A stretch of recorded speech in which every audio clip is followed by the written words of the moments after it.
শুভ দর্শক, প্রবাসী সংহতির পক্ষ থেকে আমি সাইমা খাতুন আপনাদের শুভেচ্ছা জানাচ্ছি। আমাদের প্রবাসী সংহতির আয়োজনে আজকে আমরা যে বিষয়টি নিয়ে আলোচনা করতে আহ, এসেছি, বিষয়টি একটা খুবই গুরুত্বপূর্ণ বিষয়। প্রবাসী নারী শ্রমিক, প্রবাসী নারী শ্রমিক সম্ভাবনা, আকাঙ্ক্ষা এবং বাস্তবতা।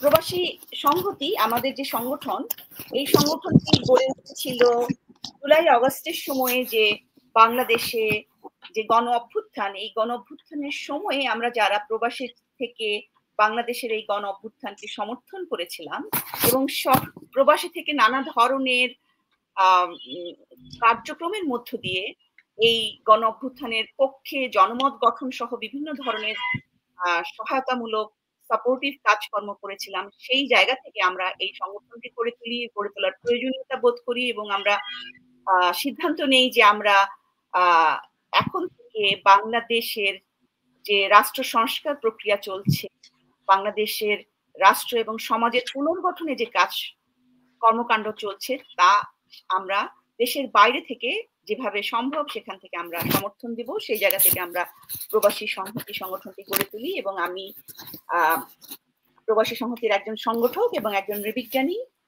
আজকে আমরা যে বিষয়টি আলোচনা করছি, আমরা প্রবাসীদের বিভিন্ন ধরনের স্বার্থ সংশ্লিষ্ট বিষয়ে কাজ করে থাকি, চিন্তা করি এবং আলাপ আলোচনা করে এক ধরনের জনপরিসরে জনমত গঠন করি, যাতে করে প্রবাসে অবস্থানরত যে বাংলাদেশিরা রয়েছেন সারা পৃথিবীতে, তারা বিভিন্ন ধরনের সমস্যা এবং তাদের যে সুবিধা অসুবিধাগুলো আছে সেগুলোকে আমরা আলোচনায় তুলে আনতে চাই। সেক্ষেত্রে একটা বড় গুরুত্বপূর্ণ বিষয় হচ্ছে প্রবাসী নারী শ্রমিক। এই প্রবাসী নারী শ্রমিকদেরকে নিয়ে আমরা আজকের এই আলোচনাটা করতে যাচ্ছি। আমাদের এই আজকের আলোচনাতে উপস্থিত রয়েছেন আমাদের গুরুত্বপূর্ণ আলোচক আছেন, দুইজন আলোচক। আমাদের একজন আলোচক হচ্ছেন গার্মেন্টস শ্রমিক সংহতির নেতা, সভাপ্রধান তাসলিমা আক্তার। তিনি অবশ্য শ্রম সংস্কার কমিশনের একজন সদস্য। আমাদের আরো একজন আলোচক জয়েন করতে যাচ্ছেন, যোগ দিতে যাচ্ছেন। তিনি রাষ্ট্রবিজ্ঞান বিভাগের চেয়ারপারসন, ঢাকা বিশ্ববিদ্যালয়ের অধ্যাপক তাসলিম আরেফা সিদ্দিকী। তিনি শরণার্থী অভিবাসী আন্দোলন গবেষণা ইউনিটেরও একজন সদস্য এবং চেয়ার। আমরা আশা করছি তিনি শিগগিরই আমাদের এই অনুষ্ঠানে যোগ দিতে যাবেন। আলোচনার প্রারম্ভেই আমি কতগুলো বিষয় উত্থাপন করতে চাই, যে আমাদের প্রবাসী শ্রমিকদের জীবনের কতগুলো গুরুত্বপূর্ণ বিষয় যেগুলো আমাদের জনপরিসরে আলোচনাতে অবধারিতভাবে আসা উচিত এবং সেগুলো নিয়ে আমাদের জোরদার ভাবে আলাপ আলোচনা, তর্ক বিতর্ক উত্থাপন করা দরকার। সেই বিষয়গুলো আমি সংক্ষেপে প্রথমে আলোচনার শুরুতে তুলে ধরছি, এরপরে আমরা চলে যাব প্রশ্নে এবং প্রশ্নের শেষে থাকবে প্রশ্নোত্তর। আমরা আশা করব যে আপনাদের যে প্রশ্ন থাকবে, আপনাদের কমেন্ট থাকবে, সেগুলো আমাদেরকে জানাবেন এবং আমরা সবশেষে সেগুলোকে নিয়ে কথা বলার চেষ্টা করব। আমরা দেখছি যে কেন আমরা প্রবাসী নারী শ্রমিকদের নিয়ে কথা বলছি, এই জন্য যে গত কয়েক দশকে আমরা দেখছি বাংলাদেশ থেকে অভিবাসী শ্রমিকদের সংখ্যা যেমন বেড়েছে, সেই ক্ষেত্রে নারীদের অংশগ্রহণ বহুগুণ বেড়েছে। 2000 সালে দেখা যাচ্ছে, 2000 সাল থেকে এই প্রবণতাটা আমরা দেখি। তবে মূলত 1991 সাল থেকে নারীর অভিবাসন গুরুত্বপূর্ণভাবে যেতে থাকে, দৃশ্যমান হয়। বাংলাদেশের নারী অভিবাসী শ্রমিকদের সংখ্যা 2004 সাল থেকে আমাদের হাতে যে তথ্যপত্র আছে, সেখান থেকে আমরা দেখতে পাচ্ছি যে মোট অভিবাসনের ছিল মাত্র 1%, যেটা কিনা 10 সালে এসে 6.42% পৌঁছায়। আমরা দেখছি যে একটা স্টেডি গ্রোথ আমরা দেখতে পাচ্ছি বাংলাদেশ থেকে যাওয়া নারী শ্রমিকদের বিদেশে কাজ করতে যাওয়া। আমাদের যে জনশক্তি কর্মসংস্থান ও প্রশিক্ষণ ব্যুরো রয়েছে, তাদের যে তথ্য, সেখান থেকে দেখা যাচ্ছে 2004 থেকে 25 সালের ফেব্রুয়ারি মাসের মধ্যে বিভিন্ন দেশে মোট 12,34,310 জন নারী শ্রমিককে পাঠানো হয়েছে। এর মধ্যে যে দেশগুলো রয়েছে সেগুলো আমাদের একটু জানা দরকার। সেগুলো প্রধানত মধ্যপ্রাচ্যের দিকে সৌদি আরব, সংযুক্ত আরব আমিরাত, Kuwait, Oman, Qatar, Lebanon, Jordan, Syria, Malaysia, Singapore, দক্ষিণ কোরিয়া, যুক্তরাজ্য, Italy, Japan, Hong Kong, Cyprus, Brunei, Mauritius সহ অন্যান্য দেশগুলোতে। এই পরিসংখ্যান থেকে আমরা দেখতে পাচ্ছি স্পষ্টভাবে যে সৌদি আরব, জর্ডান, মধ্যপ্রাচ্যের দেশগুলোতে বাংলাদেশের উপরে বাংলাদেশের নারী শ্রমিকদের নির্ভরশীলতা বেশি। সেই জায়গাগুলোই হচ্ছে মানে ডেস্টিনেশন বাংলাদেশের নারী শ্রমিকদের জন্য। দেখা যাচ্ছে যে যদিও আন্তর্জাতিকভাবে নারী অভিবাসনের গড় হার প্রায় 49%, তবে ফিলিপাইন ও শ্রীলঙ্কায় কিন্তু 70 থেকে 90%, আমাদের দেশে তুলনামূলক কম হলেও এই অবদান ধীরে ধীরে বাড়ছে। এখন সেগুলোকে আমরা সেইগুলোর থেকে যে নতুন নতুন অভিজ্ঞতা সেগুলো আমাদের আলোচনায় নিয়ে আসা দরকার। সেখানে রয়েছে আমাদের অভিবাসীদের কয়েকটা স্তর রয়েছে: পেশাদার, দক্ষ এবং আধা দক্ষ, কম দক্ষ। এই ক্ষেত্রে দেখা যায় বাংলাদেশি এই শ্রমিকের কথা উল্লেখ করছি, তারা সাধারণত আধা দক্ষ এবং কম দক্ষ। সেগুলো নিয়ে আরো বিস্তারিত আমাদের আলোচকরা আলোচনা করবেন। আমি শুধু প্রাথমিকভাবে আপনাদের যথার্থ তথ্যগুলো উপস্থাপন করলাম। এখানে দেখা যাচ্ছে যে আমাদের এই নারী শ্রমিকরা যেমন আমাদের অর্থনীতিতে গুরুত্বপূর্ণ ভূমিকা রাখছেন, তেমনি কিন্তু আমাদের পরিবারগুলোতে তাতে আয় বাড়ছে এবং তাদের অর্থনীতিতে পরিবারের যে অর্থ সংস্থান, সচ্ছলতা তৈরিতেও কিছুটা ভূমিকা তারা রাখতে শুরু করেছেন। যেখানে দেখা যাচ্ছে নারী শ্রমিকরা তাদের আয়ের 70 থেকে 80% দেশে পাঠান, যেটা পুরুষদের তুলনায় বেশি। ফলে এটা একটা পরিবর্তন আসছে। এই পরিবর্তনটুকু আমাদের ক্যাপচার করা দরকার, সেগুলো আমাদের আলোচনায় তুলে নেওয়া আনা দরকার এবং পলিসিতেও সেগুলোর কথা বলা দরকার। কিন্তু দুঃখজনক হচ্ছে আমাদের এই নারী শ্রমিকদের বিভিন্ন রকমের অধিকার এবং স্বার্থ কিন্তু সংরক্ষিত হচ্ছে না এবং তারা নানাভাবে নির্যাতন, নিপীড়ন, এমনকি মৃত্যুর মুখোমুখি হচ্ছেন। আমরা দেখছি যে 90% নারী কিন্তু নারী শ্রমিক জানেন না যে তাদের আসলে এমন কোনো সংস্থা রয়েছে বা পলিসি রয়েছে যেখান থেকে তারা কোনো সহায়তা পেতে পারেন। সেখানে আমরা নানা ধরনের বৈষম্য দেখি, যেগুলো আমাদের অবশ্যই আমরা সেগুলো আলোচনা করবো আমাদের আলোচকদের সঙ্গে। সেখানে একটা হচ্ছে যে বৈষম্য দেখা যাচ্ছে, লিঙ্গভিত্তিক বৈষম্য, সহিংসতা, কম মজুরি, এই যৌন নিপীড়ন এগুলো রয়েছে, অতিরিক্ত কর্মঘণ্টা রয়েছে, পরিবেশ সে নানা ধরনের অসুবিধা রয়েছে এবং সবচেয়ে ভয়ঙ্কর বিষয়গুলো হচ্ছে যে তারা ভয়ঙ্কর রকমের দীর্ঘ শ্রম তাদের করতে হয়। দৈনিক 15 থেকে 20 ঘন্টা তারা কাজ করেন এবং দেখা যায় সপ্তাহে তারা, যেটা স্ট্যান্ডার্ড হচ্ছে 40 ঘন্টা কাজ, সেখানে তারা 100 ঘন্টারও বেশি কাজ করেন। নির্যাতনের শিকার হন ভয়ঙ্কর ভাবে, যেখানে তারা এমনকি মৌখিক, শারীরিক, যৌন নির্যাতন শিকার হয়ে এমনকি মৃত্যু পর্যন্ত মুখোমুখি হন। তো এইটুকু আলোচনা করি আমি আমাদের আলোচকদের কাছে যাওয়ার চেষ্টা করব। যাওয়ার আগে আমি শুধু মৃত্যুর পরিসংখ্যানটা দিতে চাচ্ছি, যেটা সবচেয়ে ভয়ঙ্কর। 2017 থেকে 22 সালের মধ্যে নারী অভিবাসীদের মৃত্যুর হার দেখা যাচ্ছে খুব আশঙ্কাজনক এবং মোট হত্যায় দেখা যাচ্ছে সৌদি আরব শীর্ষে, যেটা কিনা 33%। এরপরে আছে লেবানন, কুয়েত। এসব হত্যাকাণ্ডের সঙ্গে দেখা যাচ্ছে আমাদের নিয়োগকর্তাদেরকে জড়িত থাকতে দেখছি, যেখানে 98% মৃত্যুকে দুর্ঘটনাজনিত দেখানো হচ্ছে। তো সেই দেশগুলোতে এই যে একটা ভয়ঙ্কর অবস্থা এবং এইগুলোকে আমাদের দিক থেকে কিভাবে আমরা অ্যাড্রেস করব, কিভাবে আমাদের আলোচনা নিয়ে আসবো, কিভাবে আমাদের পলিসিতে নিয়ে আসবো, সেগুলো আলোচনার জন্য আমরা চলে যাচ্ছি আমাদের আলোচকদের কাছে। তো আমাদের সামনে আজকে যে আলোচনায় এখন উপস্থিত রয়েছেন তাসলিমা আক্তার, আপনাকে আমি স্বাগত জানাচ্ছি আমাদের অনুষ্ঠান আলোচনার জন্য। তাসলিমা, আমরা খুবই খুশি যে আপনি আমাদের সাথে এই গুরুত্বপূর্ণ আলোচনাতে অংশগ্রহণ করতে সম্মত হয়েছেন এবং সময় দিতে পেরেছেন আপনার ব্যস্ততার মধ্য দিয়ে। তো আমাদের যে বিষয়গুলো, যে প্রশ্নগুলো আছে, সেগুলো থেকে আমরা শুরু করব। সেখানে আপনি দীর্ঘদিন ধরে শ্রমিকদের নিয়ে, বাংলাদেশের নারী শ্রমিকদের নিয়ে কাজ করছেন।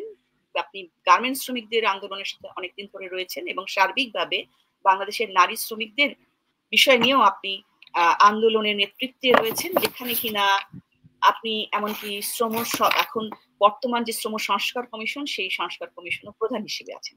সেই জায়গা থেকে আমরা জানতে চাইবো আপনার কাছে যে প্রবাসী নারী শ্রমিকদের যে খবরাখবরগুলো আমরা দেখছি বা এই যে আমরা ডেটাগুলো আমাদের হাতে আছে, সেখান থেকে আমরা বুঝতে পারছি যে তাদের আসলে জীবনটা খুবই ভয়ঙ্কর একটা সংগ্রামের মধ্যে রয়েছে। এই যে আপনার যে অভিজ্ঞতা, সেখান থেকে আপনি যদি আমাদেরকে একটা জেনারেল একটা মানে মূল্যায়ন করেন যে আসলে পরিস্থিতিটা কেমন? হ্যাঁ, আমাদের কাছে যেটা আছে কিন্তু আপনার যে নিজের অভিজ্ঞতা যেটা আমাদের কাছে নেই, সেটা থেকে যদি আপনি একটু সংক্ষেপে এই আলোচনার শুরুতেই এই পরিস্থিতিটা নিয়ে আপনার যে পর্যবেক্ষণ সেটা একটু শেয়ার করেন। আমাকে কি শোনা যাচ্ছে? শোনা যাচ্ছে তাসলিমা?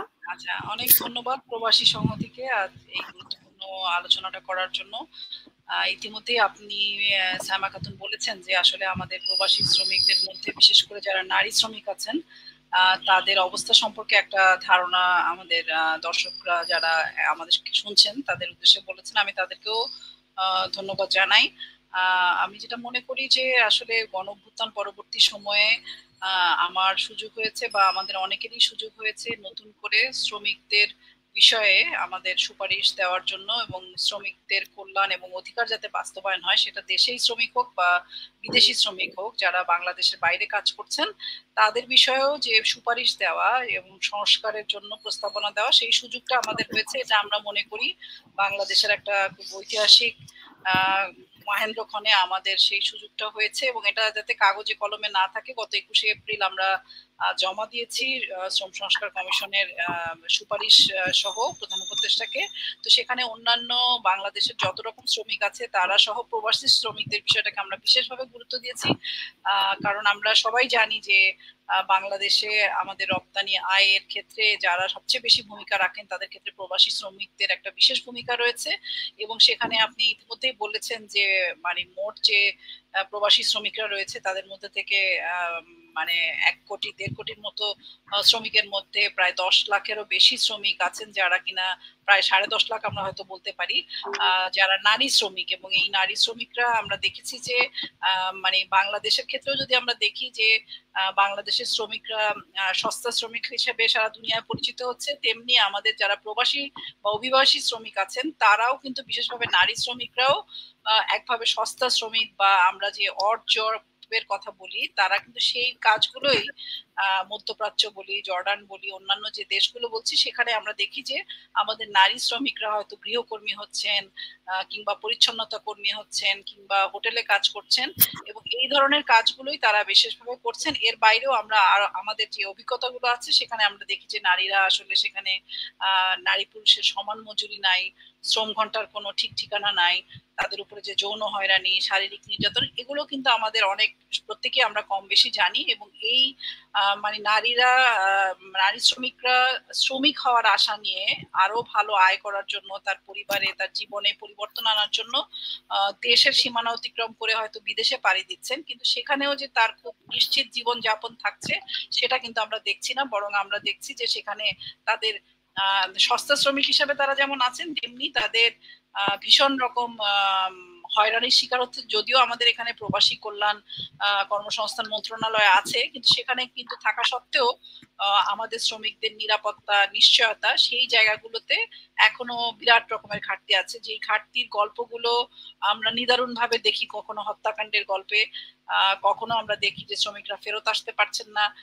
তারা যখন একটা ভিন্ন দেশে যাচ্ছেন ভিন্ন সংস্কৃতিতে যাচ্ছেন ভিন্ন ভাষায় তাদেরকে কথা বলতে হচ্ছে এবং পুরো শুরুর প্রক্রিয়াটা থেকে আমরা যদি দেখি যে যেভাবে রিক্রুটমেন্টটা হয় সেই রিক্রুটমেন্ট থেকে শুরু করে বিভিন্ন জায়গায় যে শ্রমিকরা কাজ করছেন নারী শ্রমিকরা তাদের যে মানে যে টিকে থাকার সংগ্রাম সেটা আমাদের প্রত্যেককে আসলে একটা মানে এই অবস্থার পরিবর্তনের জন্য কাজ করার বিষয়ে আমাদের মধ্যে একটা দায়বোধ তৈরি করে। আমরা সেই চেষ্টা করছি এবং প্রবাসী শ্রমিকরা যাতে তাদের অধিকারগুলো পায় সেখান থেকে যাতে প্রবাসী ও বৈদেশিক কর্মসংস্থান মন্ত্রণালয় সহ শ্রম কর্মসংস্থান মন্ত্রণালয় যাতে এখানে ভূমিকা রাখতে পারে সেই বিষয়গুলো আমরা সুপারিশের মধ্যে এনেছি এবং এখানে একটা খুব গুরুত্বপূর্ণ আমি দু একটা সুপারিশ নিয়ে বলি। আমার মনে হয় রিয়া আপা তাসনিমা আপা আছেন আমরা আসলে ওনার কাছ থেকে অনেক শিখি প্রবাসী শ্রমিকদের বিষয় নিয়ে কারণ ওনার অনেক লম্বা সময়ের কাজ ফলে আপার কাছ থেকে আমরা আরো অনেক বেশি বিস্তারিত শুনবো যদিও আপা হয়তো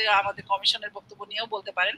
আমরা একটা যেটা মনে করি যে বাংলাদেশেও যেমন প্রবাসী শ্রমিকরা যারা ফেরত আসেন তারা এবং যারা বাইরে আছেন তাদেরও সংগঠন করার যে অধিকার সেটা আর যে কোনো শ্রমিকের মতো তাদেরও থাকা দরকার এবং আমাদের প্রবাসী কল্যাণ এবং বৈদেশিক কর্মসংস্থান মন্ত্রণালয় এবং শ্রম কর্মসংস্থান মন্ত্রণালয় এই দুই মন্ত্রণালয়েরই আসলে সমন্বিতভাবে শ্রমিকদের সুরক্ষাটা যাতে হয়, তাদের সামাজিক সুরক্ষা হয়, তারা যাতে যৌন হয়রানি নিপীড়নের শিকার না হয়, সে বিষয়ে সমন্বিতভাবে কাজ করা দরকার। এবং আমাদের এখানে মানে আমরা জানি যে তারা যে এরকম হয়রানিগুলো শিকার, যেমন বিশেষভাবে আমরা অনেক সময় দেখি যে আজকাল যে সোশ্যাল মিডিয়ার যুগে আমরা কিন্তু নারী শ্রমিকদেরকে, প্রবাসী শ্রমিকদেরকে দেখি তারা তাদের দুর্ভোগের গল্পগুলো বলছে এবং ভীষণ রকম আসলে আমাদের মনোপীড়ার বিষয়ও হয়ে যায়। আপনি হত্যাকাণ্ডের কথা বললেন, অনেক শ্রমিকরা ফিরতে পারছেন না, আটকা পড়ে আছেন, বা তারা হয়তো কারো বাসায় কাজ করছেন, সেখানে সে বাসা থেকে বের হতে পারছে না, পরিবারের সাথে যোগাযোগ করতে পারছে না, সে যে রিক্রুটমেন্ট এজেন্সির মাধ্যমে গেছে সেই এজেন্সির মাধ্যমে গিয়ে সেখানেও নানা রকম জটিলতার মধ্যে পড়ছে।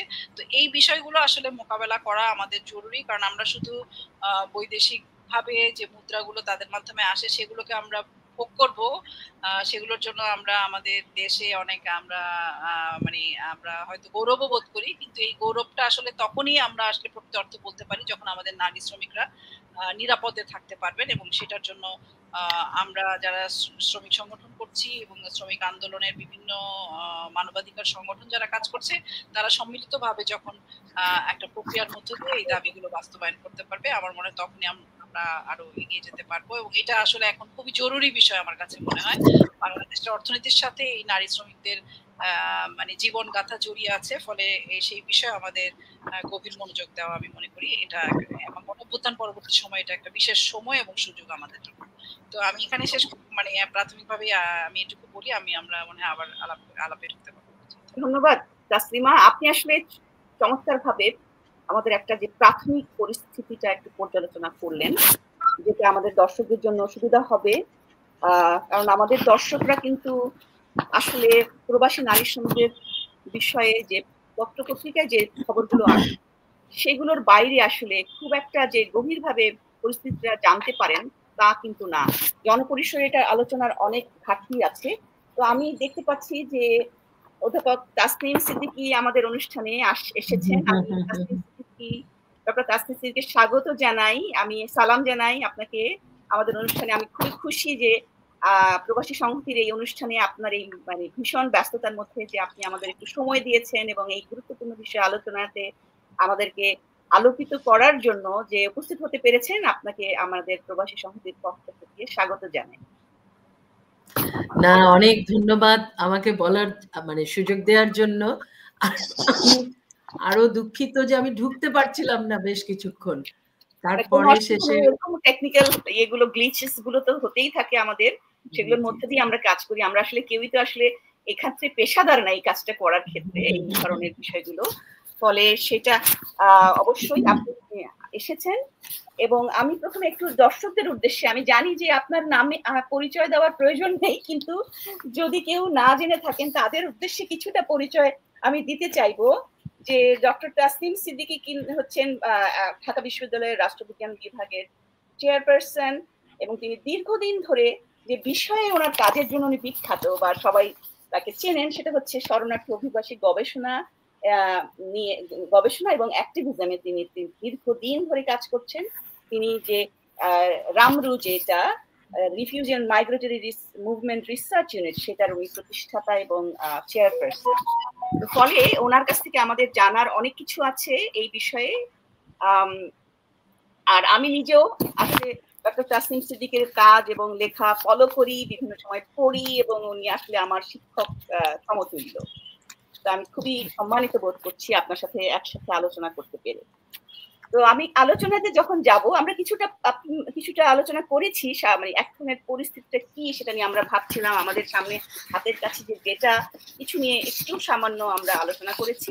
এখন আমরা আসলে আপনার যে দীর্ঘ কাজ, আপনার রিসার্চ অ্যাক্টিভিজম, সেখান থেকে আপনি যদি আমাদেরকে দর্শকদের উদ্দেশ্যে, কিন্তু দর্শকরা অতটা হয়তোবা এটা নিয়ে ভাবতে পারে না বা অত বেশি জনপরিসর আলোচনা নেই, সেখানে যদি আপনি প্রাথমিকভাবে আপনার কাজের থেকে আমাদের প্রবাসী নারী শ্রমিকদের এখনকার কঠিন পরিস্থিতি সে সম্পর্কে খুব সংক্ষেপে আলোচনাটা শুরু করেন, সেটাই আমি আমন্ত্রণ জানাবো। অনেক ধন্যবাদ আপনাকে, অনেক ধন্যবাদ আমাকে সুযোগ দেওয়ার জন্য। না মানে অভিবাসন ব্যাপারটাই তো এখনো মানে সবচাইতে যত রকমের শ্রম গোষ্ঠী আমাদের রয়েছে তার ভেতরে সবচাইতে বেশি নিগৃহীত ভালনারেবল যে ফোর্সটা, সেটা হচ্ছে এই অভিবাসী কর্মী।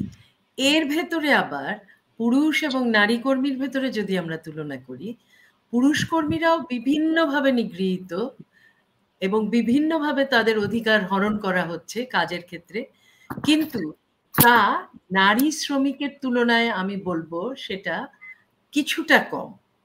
নারী শ্রমিকের যে আসলে বাংলাদেশি নারী শ্রমিক যদি আমরা চিন্তা করি, যে 2003 সাল পর্যন্ত নারী শ্রমিকের কিন্তু বিদেশে যাবার অধিকার ছিল না, ফলে তাদের উপরে বিভিন্ন রকমের ব্যান, রেস্ট্রিকশন আরোপ করে রাখা হয়েছিল। এর ফলে কি হতো, নারীরা কিন্তু বাইরে যেতেন অবৈধ পথ অবলম্বন করে, ইররেগুলার প্রক্রিয়ায় তারা বিদেশে যেতেন, এবং বিদেশে যে তারা মূলত দেখা যায় যে ট্রাফিকিং লাইক সিচুয়েশনের ভেতরে পড়ে যেতেন। এইরকম পরিস্থিতিতেই কিন্তু আমরা 99 সাল থেকে যখন দেখলাম যে একজন নারী বলছেন শুধু পুরুষ কাজে যেতে পারবে আর আমার বেলায় সব বাধা, আমি এটা মানতে পারছি না, এবং তখন থেকেই কিন্তু এক ধরনের অ্যাওয়ারনেস, অ্যাডভোকেসি, পলিসি অ্যাডভোকেসির ভিত্তিতে যেটা হলো যে নারী শ্রমিকের ওপর থেকে 2003 সালে নিষেধাজ্ঞাটা সরিয়ে নেওয়া হলো বাংলাদেশ সরকারের পক্ষ থেকে। তারপরেই কন্টিনিউয়াসলি কিন্তু নারী শ্রমিকের বিদেশ যাওয়া বাড়তে থাকলো। 2016 নাগাদ এসে প্রায় 16% অফ দি টোটাল আমাদের যারা বিদেশে যাচ্ছেন তার 16% হয়ে দাঁড়ালো নারী শ্রমিক। অর্থাৎ এদের সংখ্যা মানে বেশ বিপুল গতিতেই বাড়তে থাকলো। কিন্তু তারপর থেকে আবার কিন্তু নারী শ্রমিকের সংখ্যা কমতে শুরু করলো, এবং গত বছরে 2024 সালে নারী শ্রমিকের পার্সেন্টেজ শেয়ার হয়ে দাঁড়ালো 6% টোটালের। তাহলে এটা যেই একটা বাড়া চলছিল সেটা কমে গেল। এখন কেন? প্রশ্নটা এই যে মানে নারী তো বাইরে যেতে চায়, তাহলে এটা কেন আবার করে কমে যাচ্ছে? এটার একটাই কারণ যে প্রোটেকশন, নারী শ্রমিকের প্রোটেকশন অত্যন্ত নাজুক একটা জায়গার মধ্যে রয়েছে। যদি আমরা চিন্তা করি কোথায় তারা যাচ্ছেন, কি পেশায় কাজ করেন, তারা যাচ্ছেন মূলত মধ্যপ্রাচ্যের দেশগুলোতে, এবং গৃহকর্মেই তারা বেশিরভাগ নিয়োজিত 90%, এবং 10% মতো কিন্তু আমরা রয়েছি হচ্ছে ক্লিনার হিসেবে, অথবা মানে এই ধরনের সার্ভিস সেক্টরে কাজ করছে, আর খুব সামান্য নার্স হিসেবে যাচ্ছে, সেটা 1%-এর কেন একেবারে 0.something%-এর ভেতরেও পড়ে না নারী শ্রমিক। তাহলে এখন যারা গৃহের অভ্যন্তরে কাজ করছেন সেখানে তারা ভাবছেন, যারা কাজে নিয়োগ করছেন, যেহেতু তারা তাদেরকে নিয়োগ দানের পূর্বে একটা কস্ট দিচ্ছেন, প্রায় 3 মাসের স্যালারি তাদেরকে দিচ্ছেন বলে তারা মনে করছেন যে তারা একে কিনে নিয়েছেন, এবং কিনে নিয়েছেন বিধায় তাকে তারা যা খুশি যত খুশি কাজ করাতে পারেন, এবং বেতন ইত্যাদিও তাকে দিতে চাচ্ছেন না। বলছেন যে তোমাকে তো আমি কিনে এনেছি, তো সুতরাং আমি তোমাকে আবার বেতন দেব কেন? তাহলে এই যে মানে নারী শ্রমিকের ব্যাপারটা যতই এটাকে মানে চেষ্টা করা হচ্ছে এটাকে একটা ভালো জায়গায় নিয়ে যাওয়ার জন্য, কিন্তু যেই সব দেশে তারা যাচ্ছেন সেখানে মানবাধিকারের বালাই না থাকায়, সেখানে আইনের শাসন অন্যভাবে থাকায়, এবং গৃহের অভ্যন্তরে কর্মীকে পরিবারের ব্যাপার বলে রাষ্ট্র সেখানে হস্তক্ষেপ করবে না এমন একটা আইনি কাঠামোর ভেতরে থাকায় নারী শ্রমিকের প্রোটেকশনটা দেয়া কিন্তু ডিফিকাল্ট হয়ে যাচ্ছে। এবং এই ডিফিকাল্টিটা আরো বাড়ছে কেন? যে এই সেবা দেওয়ার জন্য যেই সব অফিসার আমাদের মধ্যপ্রাচ্যে বিভিন্ন দেশে থাকা দরকার, সেইটা কিন্তু আমাদের নেই। এমন কোনো ব্যবস্থা নেই যে হটলাইনের মাধ্যমে কেউ যদি পরিবারে বা কোথাও যদি শিকার হয়, সে যে সরাসরি কমপ্লেন করবে, সে যে নিজেকে সেই পরিস্থিতি থেকে বের করে আনার জন্য কাজ করবে, সেইগুলোর যে সিস্টেম, সেই সিস্টেমগুলো কিন্তু খুব দুর্বল। কোনো কোনো লেবারেটর আসে খুব ভালো কাজ করেন, নিজের উদ্যোগে কাজ করেন এবং চেষ্টা করেন নারী শ্রমিকদের বা পুরুষ শ্রমিকদের প্রতিরক্ষা এনশিওর করতে, কিন্তু বেশিরভাগ ক্ষেত্রে এর প্রাতিষ্ঠানিক যে রূপটা সেটা গড়ে ওঠেনি, সেই দায়বদ্ধতাটা গড়ে ওঠেনি। সেখানে যে পরিমাণ শেল্টার হোম থাকা দরকার, একজন নারী শ্রমিক কিন্তু 3 বার যদি তার যে এমপ্লয় করেছেন তিনি যদি তাকে ঠিকমতো ট্রিট না করেন, 3 বার তিনি কাজ পরিবর্তন করতে পারেন, তাকে নতুন করে অন্য জায়গায় কাজ দিয়ে দেওয়া যায়। কিন্তু এই কাজগুলো করবার জন্য আমার যেই জনবল, শক্তি ইত্যাদি মধ্যপ্রাচ্যে দরকার এবং মানসিকতা দরকার, সেইটা যারা সেখানটায় এমপ্লয়েড আছেন তাদের সেই মানসিকতা না থাকাতে, এটা যে একটা 24 আওয়ার সেবা, এটা না থাকাতে কিন্তু নারী শ্রমিকদের প্রতিরক্ষাটা দেয়া যাচ্ছে না বলেই তারা কিন্তু এখন আবার ডিসকারেজড হচ্ছেন। তারা কিন্তু আগের মতন আর বিদেশে যেতে উৎসাহী নন। আমরা যদি গত বছরের আগের বছর ধরি, 1 লক্ষের উপরে নারী শ্রমিক গেছেন, গত বছরে 54,000 নারী শ্রমিক গেছেন। হ্যাঁ, এখন টাকা দিয়ে সবকিছু করেও কিন্তু তাদেরকে পাওয়া যাচ্ছে না, কারণ ওইখানে নিগ্রহের পরিমাণটা অনেক বেশি। এখন এই পরিস্থিতিতে কি করা যায় সেটা আবার আরেকটা আলোচনা। যেমন এই যে মানে তাদের প্রতিরক্ষা যদি আমরা এনশিওর করে তাকে যদি কর্মে নিযুক্ত করতে চাই, প্রথম আমি বলবো সবচেয়ে আগে প্রয়োজন আমাদের বিভিন্ন রকম স্কিলস ডেভেলপমেন্ট। আমাদের কিন্তু আমাদের যে বিভিন্ন স্কিল সেন্টার রয়েছে বাংলাদেশে, তারা যেই সব স্কিল প্রোভাইড করছে সেটা দিয়ে কিন্তু কেউ বিদেশে চাকরি পাচ্ছেন।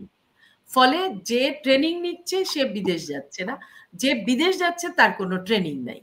তো এই পরিস্থিতিতে আমাদের যদি পুরো কারিগরি শিক্ষা ব্যবস্থাটাকে আমরা ঢেলে না সাজাই, তাহলে আমরা গৃহকর্মেই যেতে থাকবো।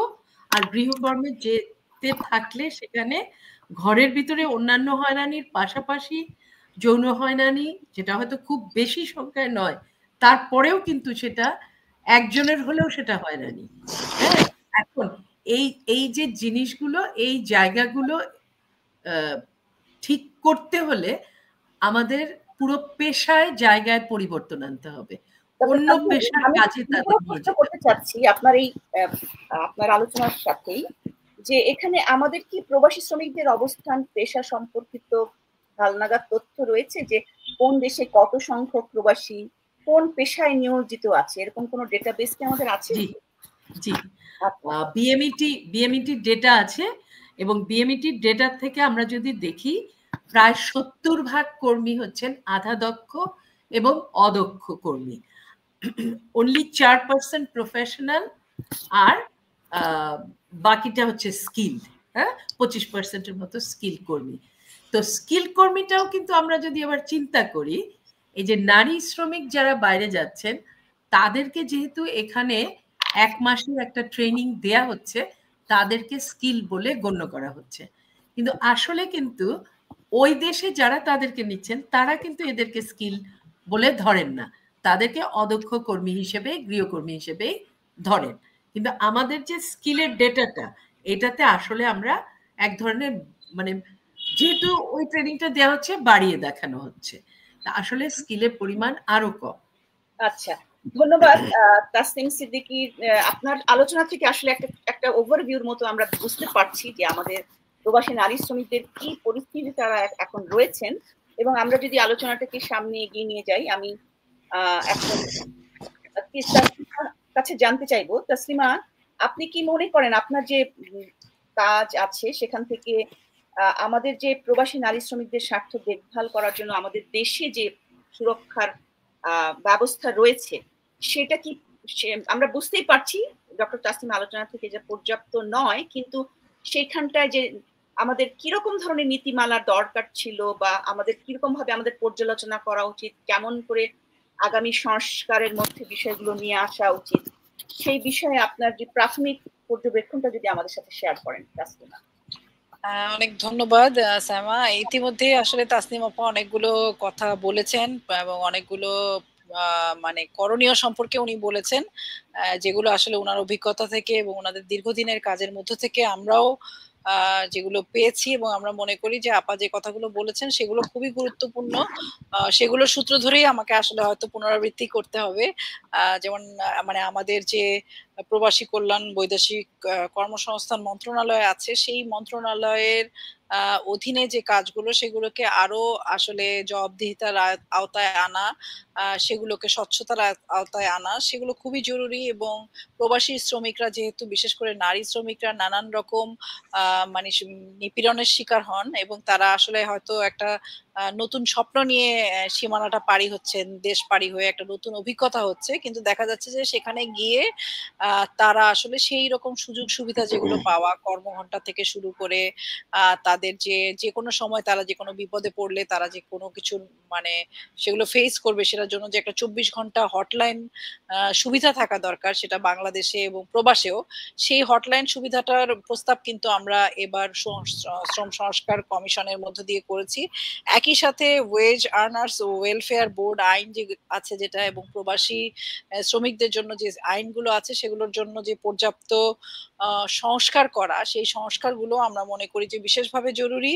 এবং আমরা অনেক সময় দেখি যে একটা সময় তাসনিম আপারও অনেক কাজ ছিল যে কিভাবে শ্রমিকরা পাচার হচ্ছেন, এবং একটা সময় এই মানে নারী শ্রমিকরা কাজের আশায় গিয়ে দেখা যাচ্ছে পাচার হচ্ছে, বা তাদেরকে যৌনজীবী হতে বাধ্য হচ্ছে, তারা নিজের অজান্তেই হয়তো কাজের সন্ধানে গেছেন কিন্তু তাকে একটা যৌন নির্যাতনের শিকার হতে হচ্ছে, পরবর্তী সময় সে এরকম পরিস্থিতির শিকার হচ্ছে। সেই ক্ষেত্রে সেই সব দেশে সেফ হোম কতটা আছে এবং সেফ হোম গুলো কাজ করছে কিনা সেটাকে দূতাবাসের মধ্য দিয়ে তদারকি করা, এবং সার্বক্ষণিকভাবেই আসলে বাংলাদেশের যে প্রবাসী কল্যাণ মন্ত্রণালয় আছে সেই মন্ত্রণালয়, শ্রম কর্মসংস্থান মন্ত্রণালয়ের মাধ্যমে আমাদের নারীরা যাতে নিরাপদে থাকেন বা তাদের যে সেফ হোম সহ অন্য যে সুবিধাগুলো দরকার সেগুলো বিশেষভাবে আমার মনে হয় আইন সংশোধনের পাশাপাশি এগুলো দরকার আছে। আপা অলরেডি বলেছেন যে এখানে প্রশিক্ষণ খুব জরুরি।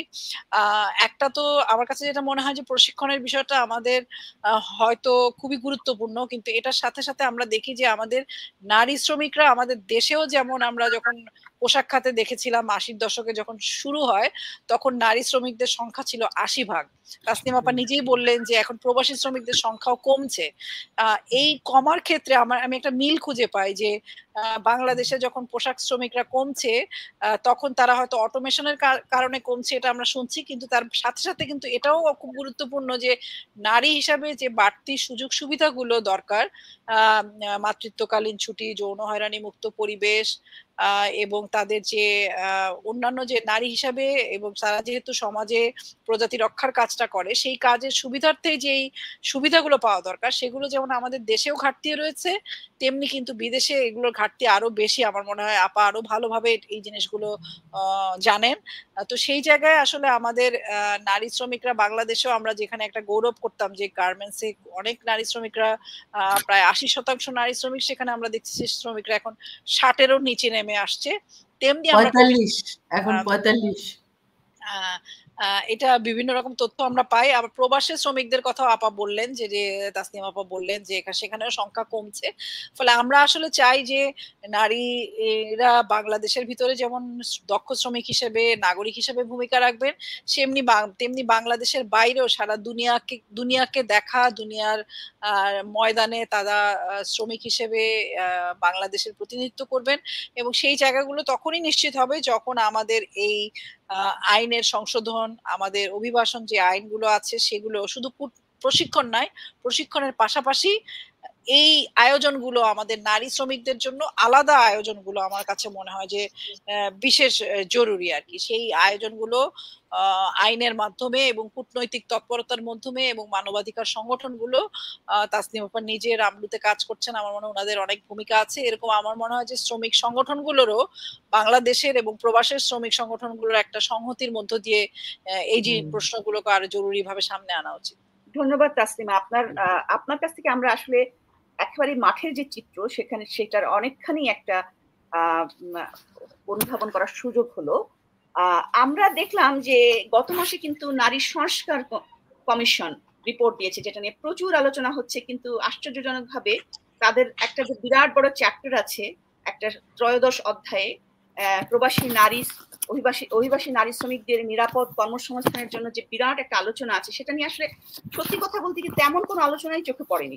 হ্যাঁ, একটা বিশেষ কিছু সেন্সেশনাল কতগুলো বিষয় নিয়ে অত্যাধিক আলোচনা, কিন্তু আমাদের কাছে মনে হয়েছে যে এই আলোচনাটাকে নিয়ে আসাটা খুবই জরুরি, এবং আমার মনে হয় আজকের আমরা এই সুযোগটা নিতে পারি, বিশেষ করে যেহেতু তাসনিমা আপা আমাদের সঙ্গে আছেন।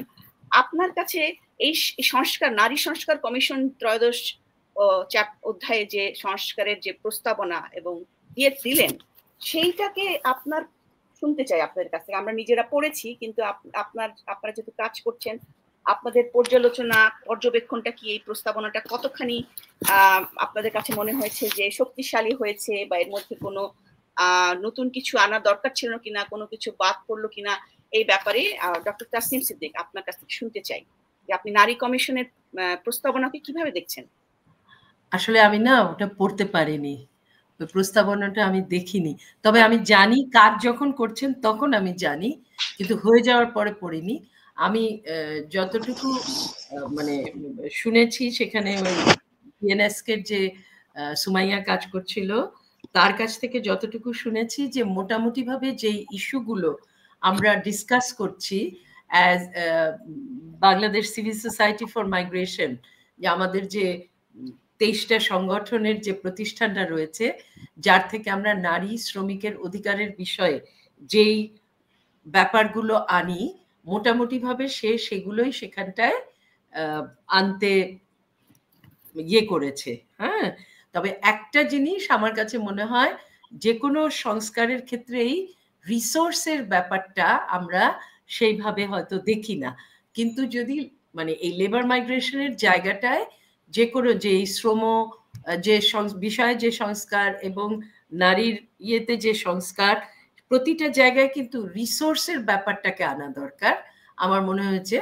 যে কারণ আমরা জানি যে গত 10 বছরে আমরা যদি এই ক্ষেত্রটায় সরকার কত টাকা খরচ করে এটা যদি দেখি, সেখানে কিন্তু 0.08% অ্যাভারেজে খরচ করেছে প্রতি বছরে। অর্থাৎ টোটাল বাজেটে কি সামান্য, যেইখান থেকে আমার মানে ফরেন এইড যে আমার আসে তার 4 গুণ বেশি আসে এখান থেকে, এসছে গত বছর। আমার ফরেন ডাইরেক্ট ইনভেস্টমেন্টের 7 গুণ বেশি আসছে। আর আমাদের কি বলে ওটাকে, জিডিপিরও একটা 3%-এর উপরে কিন্তু এই জায়গার মানে থেকে ইকুইভ্যালেন্ট কন্ট্রিবিউশন। অথচ আমাদের এখানটার এই যে সামান্য বাজেট, তো সেই বাজেটটা যদি অন্তত পক্ষে 1%-এ নিয়ে যাওয়া না যায়, তাহলে কোনো সার্ভিসই দেয়া যাবে না। আমরা হয়তো কথা বলে চলছি, কথা বলবো, কিন্তু ওই সার্ভিসগুলি দিতে গেলে রিসোর্স লাগবে, পাবলিক প্রাইভেট পার্টনারশিপ লাগবে, বিভিন্ন সিভিল সমাজের প্রতিষ্ঠানের সাথে সরকারের এক ধরনের একসাথে কাজ করবার প্রয়োজন পড়বে। বিভিন্ন ট্রেড ইউনিয়ন যারা আছে তাদের কাজের ক্ষেত্র সেই জায়গাটায় করবার সুযোগ তৈরি করতে হবে।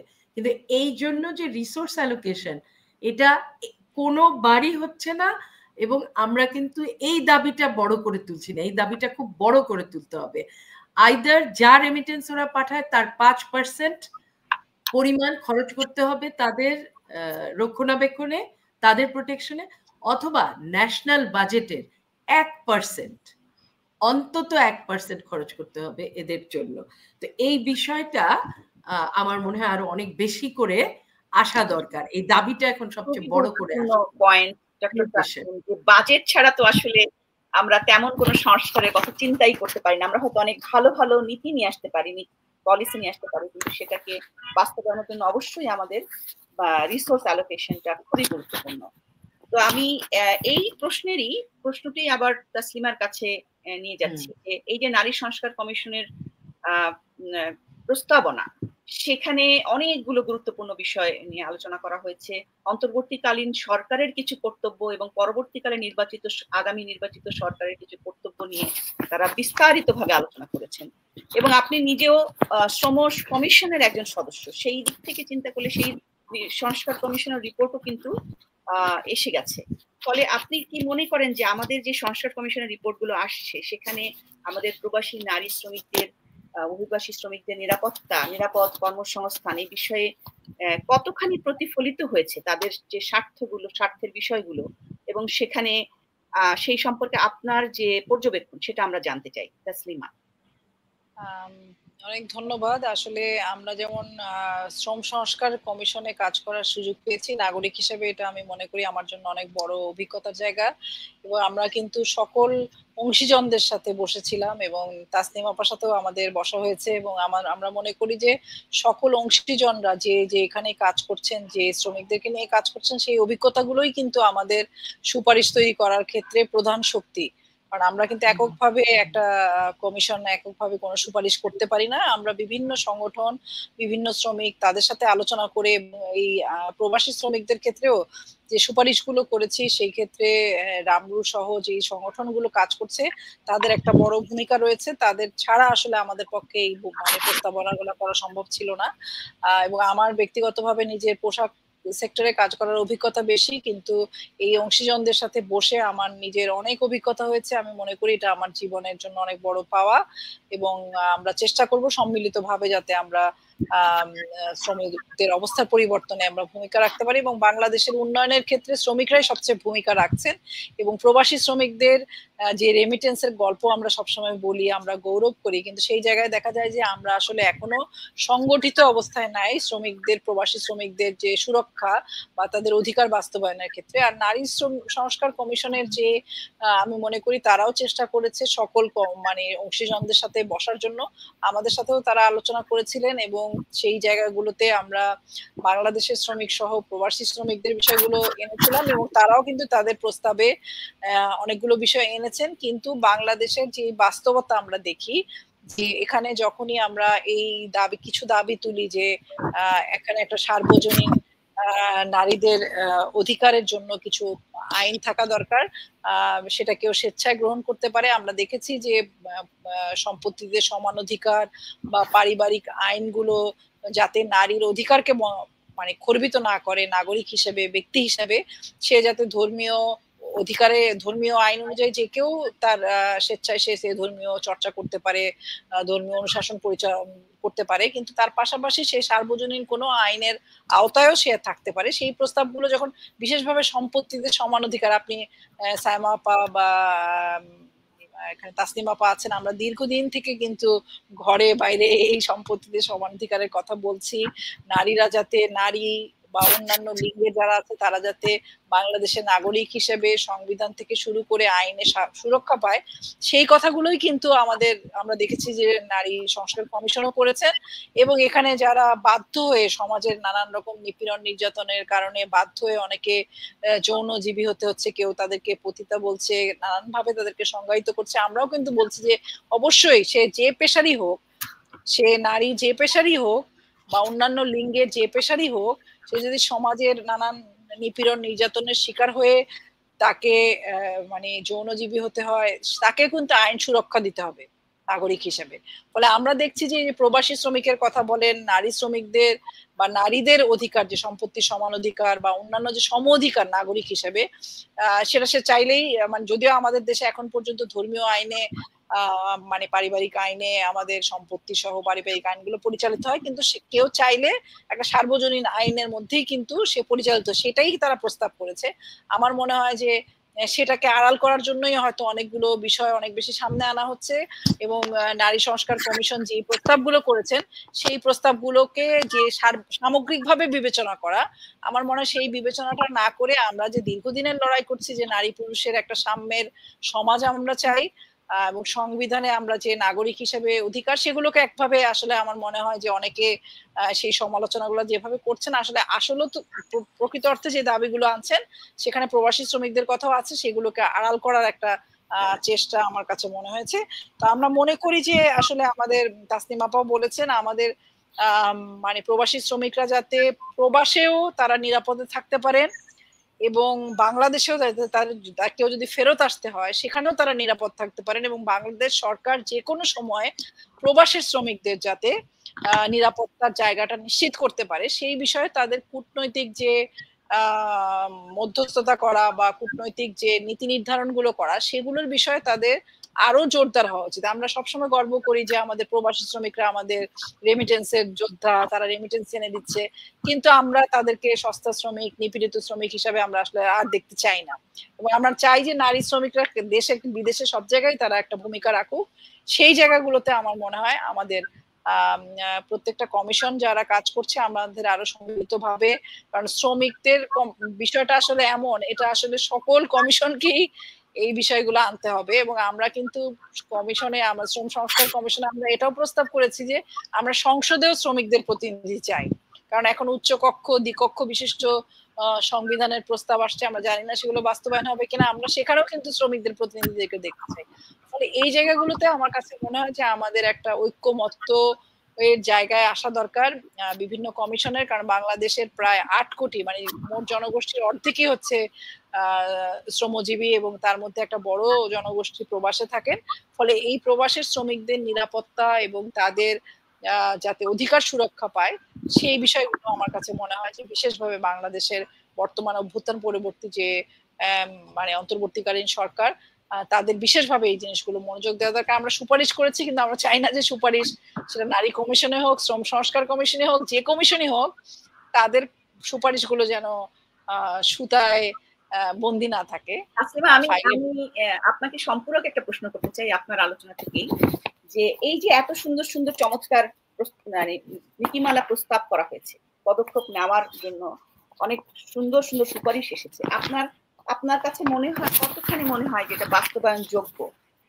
বিশেষ করে এই যে কিছুক্ষণ আগেই ডক্টর তাসনিম যেটা বললেন যে আমাদের বাজেট অ্যালোকেশন, রিসোর্স অ্যালোকেশনের বাস্তবতা রয়েছে, এই সব কিছুর আলোকে আপনি কতখানি মনে করেন যে এটা বাস্তবায়ন করা সম্ভব হবে? আমি তাসনিম আপার সাথে একমত, এবং আমি যেটা বলতে চাই যে আমাদের অন্তর্বর্তীকালীন যে সরকার আছে তাদের সদিচ্ছা এবং গণঅভ্যুত্থানের যে আকাঙ্ক্ষা ছিল একটা নতুন বাংলাদেশ, যে নতুন বাংলাদেশের শ্রমজীবীরাও তাদের মর্যাদা নিয়ে বাস করবে, সেটা দেশে হোক বিদেশে হোক, সেই আকাঙ্ক্ষাটা কিন্তু আমরা কেবল একটা রেটরিক জায়গা না, আমরা আসলে সেটা মনে প্রাণে ধারণ করি, এবং আমরা মনে করি যে অন্তর্বর্তীকালীন সরকার সেটা সূত্রপাত ঘটাবেন, এবং সেটা রাজনৈতিক দলগুলোরও আসলে কিভাবে তারা ভূমিকা রাখবে সেটা আমরা চাই না যে ফ্যাসিবাদী দুঃশাসনের একটা পর্ব হয়তো আমরা অতিক্রম করেছি, কিন্তু আমাদের লড়াইটা আমরা মনে করি একই সাথে মাঠের লড়াই, আইনি লড়াই এবং সাংস্কৃতিক লড়াই। আমাদের মানে চিন্তায়, আমাদের মননের মধ্যে যেই মানে চর্চাগুলো রয়ে গেছে, সেই চর্চাগুলোর যদি পরিবর্তন না করতে পারি, তাহলে আমরা আসলে এই গণ অভ্যুত্থানে যে হাজারো মানুষ প্রাণ হারিয়েছে, শ্রমিকরা প্রাণ হারিয়েছে, আপনি জানেন যে প্রবাসে যে শ্রমিকরা ছিল তারা প্রতিবাদ করতে গিয়ে তাদেরকে জেলে পর্যন্ত যেতে হয়েছে, এবং অনেক হয়রানির পরে তারা সেটা থেকে রেহাই পেয়েছেন।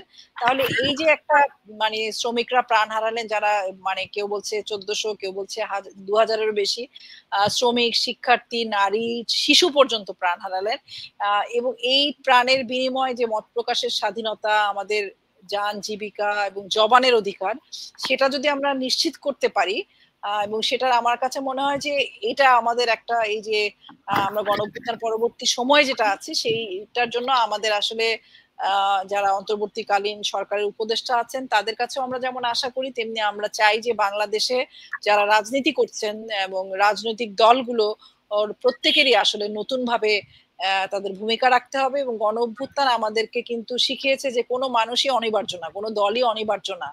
জবাবদিহিতার মানে ঊর্ধ্বে কেউ যদি চলে যায়, কেউ যদি নিপীড়ন, নির্যাতন, ফ্যাসিবাদ চরম পর্যায়ে পৌঁছে যায়, কোনো ব্যক্তি কিন্তু সেটা সংবিধানের বলে হোক, যে কোনো কিছুর বলে হোক, সে কিন্তু শেষ পর্যন্ত টিকে থাকতে পারে না। গণ অভ্যুত্থান সেই শিক্ষাটাই আমাদেরকে দিয়েছে। ফলে আমাদের এখন, আমার মনে হয় যারা আমরা আন্দোলনের মধ্যে ছিলাম, আমাদেরকে জবাবদিহিতা এবং স্বচ্ছতার প্রশ্নটাকে বারবার সামনে আনতে হবে। আমাদের প্রবাসী শ্রমিকরা যাতে সুবিধা পায়, সেই স্বচ্ছতা, জবাবদিহিতা, প্রবাসী কল্যাণ মন্ত্রণালয় কতটুকু কাজ করছে সেগুলোর স্বচ্ছতা, জবাবদিহিতার জায়গাটাকে সামনে আনতে হবে, এবং সেই ক্ষেত্রে মানবাধিকার সংগঠন, শ্রমিক সংগঠনগুলোর সম্মিলিতভাবে কাজ করা, এবং কমিশনগুলোরও ঐক্যমত্যভাবে কাজ করা। কমিশনগুলো মতামত দিয়ে দিয়েছে, এখন কাজ হচ্ছে আসলে আমরা যারা বিভিন্ন শ্রমিক আন্দোলনের সাথে যুক্ত, মানবাধিকার সংগঠন, আমাদের কাজ হচ্ছে এই কমিশনের মতামত। আমরা অলরেডি আসলে মানে নীতিমালাগুলো আমরা এখন দেখতে পাচ্ছি, সংস্কার কমিশন রিপোর্ট দেওয়া শুরু করেছে, 9টা কমিশন রিপোর্ট দিয়েছে।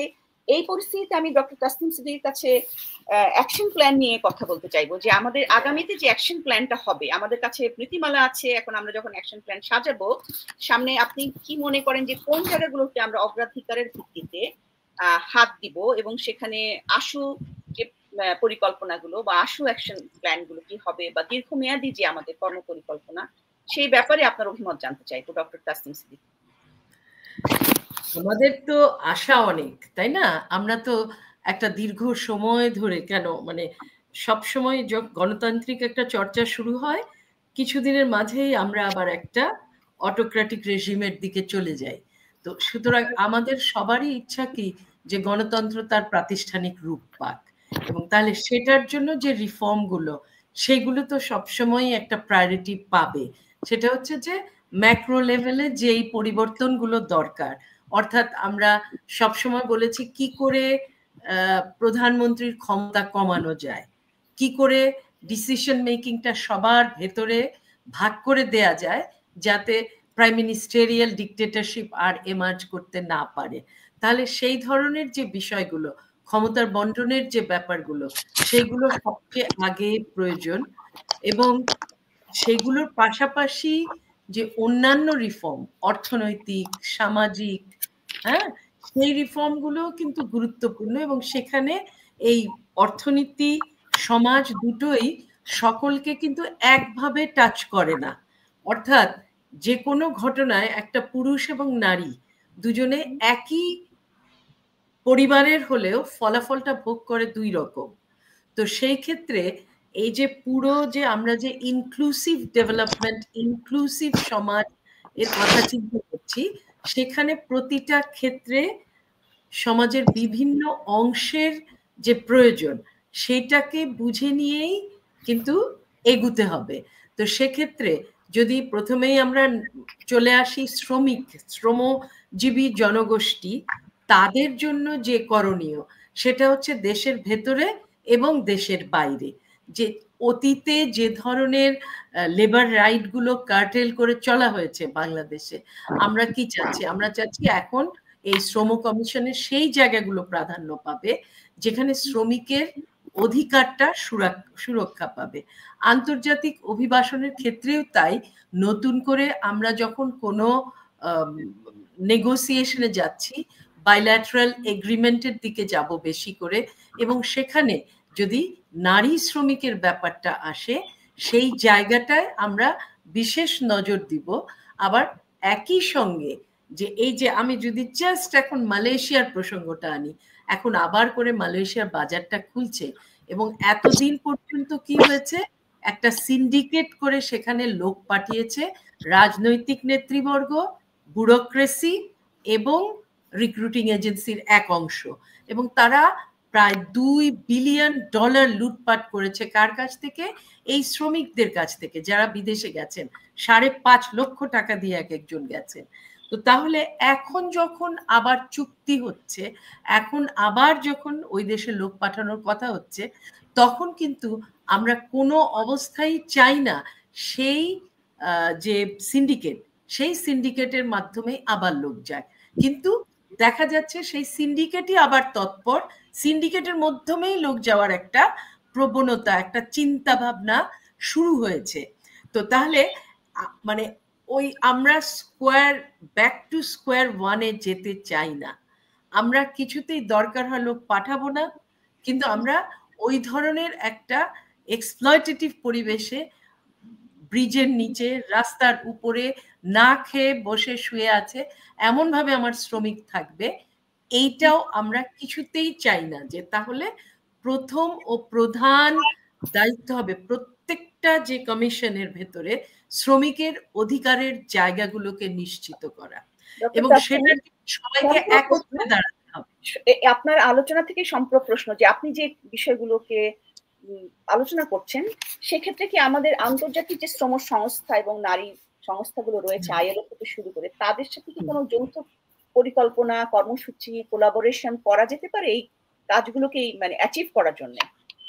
অবশ্যই, কারণ আমাদের তো মানে এখানে ব্যাপারটা হচ্ছে কি, আইএলও মূলত কাজ করতো অধিকারের পার্সপেক্টিভ থেকে, হ্যাঁ, লেবার রাইটসের পার্সপেক্টিভ থেকে। কিন্তু আমাদের দুর্ভাগ্য যে অভিবাসী শ্রমিকের ক্ষেত্রে আইএলও কন্টিনিউয়াসলি কিন্তু ওই জায়গা থেকে সরে গেছে, 1990 কনভেনশন থেকে সরে, যে তারা এখন মোর অ্যান্ড মোর কম্প্যাক্ট। কম্প্যাক্টটা কি? লেবার মাইগ্রেশনে কম্প্যাক্ট, সেটার উপরে কাজ করছে। কম্প্যাক্টের ভেতরে কিন্তু মূলত শ্রমিকের অধিকারের জায়গাগুলো ছেড়ে দিয়ে এখন বেশি আছে ওই যেই সব দেশ লোক নিচ্ছে তাদের স্বার্থ, বর্ডার সিকিউরিটি ইত্যাদি ইত্যাদি ইত্যাদি। তো সেক্ষেত্রে মানে অবশ্যই আইএলও বা অন্যান্য যত অন্যান্য ইউএন প্রতিষ্ঠান রয়েছে তাদের সহযোগিতা প্রয়োজন, কিন্তু তারাও কিন্তু ক্রমাগতভাবে শ্রমিকের অধিকার ছেড়ে দিচ্ছে। সেই জায়গাটাই বরং আমাদের এখন আন্দোলন দাঁড় করাতে হবে। আমরা অসহায় হয়ে ইউএন এর যে সাপোর্টটা চাইতাম লেবার মাইগ্রেশনের ক্ষেত্রে, সেই সাপোর্ট দেবার জায়গায় তারা নেই। তারা মোর লাইক সার্ভিস ডেলিভারিতে এখন চলে যাচ্ছে, যেটা আইওএমও মোর অ্যান্ড মোর সার্ভিস দিতে চাচ্ছে। অর্থাৎ তাকে এত এত এটা দেওয়ার ব্যবস্থা করা, ওই দেশে যাওয়ার ক্ষেত্রে ট্রেনিং দেওয়ার ব্যবস্থা করা, এইসব জায়গার ভিতরে চলে আসতেছে। অধিকারের জায়গাটা তারাও ছেড়ে দিয়েছে। তো আমাদের দাবি হবে এখন আইএলও এন্ড আদার অর্গানাইজেশনকে আবার অধিকারের জায়গায় ফেরত আনা। এবং তারা যেই সব দেশে কাজ করেন, অনেক ক্ষেত্রে আমি দীর্ঘদিন ধরে কাজ করছি, তো অধিকার নিয়ে কথা বললে তারাও একটু পিছনে সরে আসে। খুবই দুঃখজনক তাসনিম সিদ্দিক, এটা জেনে তো আসলে এটা আমাদের হতাশাজনক পরিস্থিতি আমাদের মনে হলো। হতাশাজনক পরিস্থিতি। এবং এমনও কথা বলেন যে যারা সরকার, এমনও কথা বলেন যে যারা সরকারের সাথে কাজ করে আমরা তাদের সাথে কাজ করি। এইসব তার মানে কি? তারা এই যে সরকার যখন এর অধিকার রক্ষা করছে না, সেখানে তারা যে একটা স্ট্যান্ড নিবেন, তারা সেই স্ট্যান্ডে থাকেন না। তারা বরং সরকারের সাথে হাত মিলিয়ে কিভাবে সরকারকে খুশি করে কাজ এগিয়ে নেওয়া যায় এইভাবে কাজ করছে। তাহলে দেখা যাচ্ছে আমাদের সামনে এখন আসলে ভিন্ন রকম চ্যালেঞ্জ, যে আন্তর্জাতিক শ্রম অধিকার যে আন্দোলন, সেখানেও দেখা যাচ্ছে যে অনেক ধরনের সংকট তৈরি হয়েছে এবং সেখানে অনেক কম্প্রোমাইজ আমরা দেখতে পাচ্ছি আপনার কথা থেকে। তো আমরা নিশ্চয়ই এটা নিয়ে আমরা আলোচনা করব সামনে। আমি আরেকটা খুবই গুরুত্বপূর্ণ বিষয়ে মানে দৃষ্টি আকর্ষণ করতে চাই, তাসলিমার কাছে আমি যাব, যে এখন প্রবাসী নারীদের যে ফেলে যাওয়া পরিবার, তারা যখন চলে যাচ্ছে, তাদের বাচ্চাদের যে কেয়ার, আমাদের নারী কমিশনের রিপোর্টে আছে যে আমাদের শিশুদের ডে কেয়ার থেকে শুরু করে কেয়ার এবং নিয়ে অনেক আলোচনা আছে। কিন্তু এই প্রবাসী নারীরা যখন চলে যাচ্ছে তার শিশু সন্তানকে বাড়িতে রেখে, তার এই পরিবারের যে অবস্থাটা এবং তাদের শিশুদের কেয়ার, এটা নিয়ে কি কোনো আলোচনা, কোনো ধরনের কোনো কিছু কি আমাদের সামনে আছে? জি, অনেক ধন্যবাদ। আমরা যে সুপারিশ গুলো হাজির করেছি, সেখানে আমরা পরিষ্কার করে বলার চেষ্টা করেছি যে নারীরা ফিরে আসবেন, তাদের যাতে সামাজিক সুরক্ষার ব্যবস্থাটা রাষ্ট্র নেয়, সেটার একটা উদ্যোগ গ্রহণ করতে হবে। কারণ আমাদের নারীরা অনেক সময় মানে কাজ থেকে ফেরত আসেন, অনেক সময় বিপদের মধ্যে পড়েও ফেরত আসেন।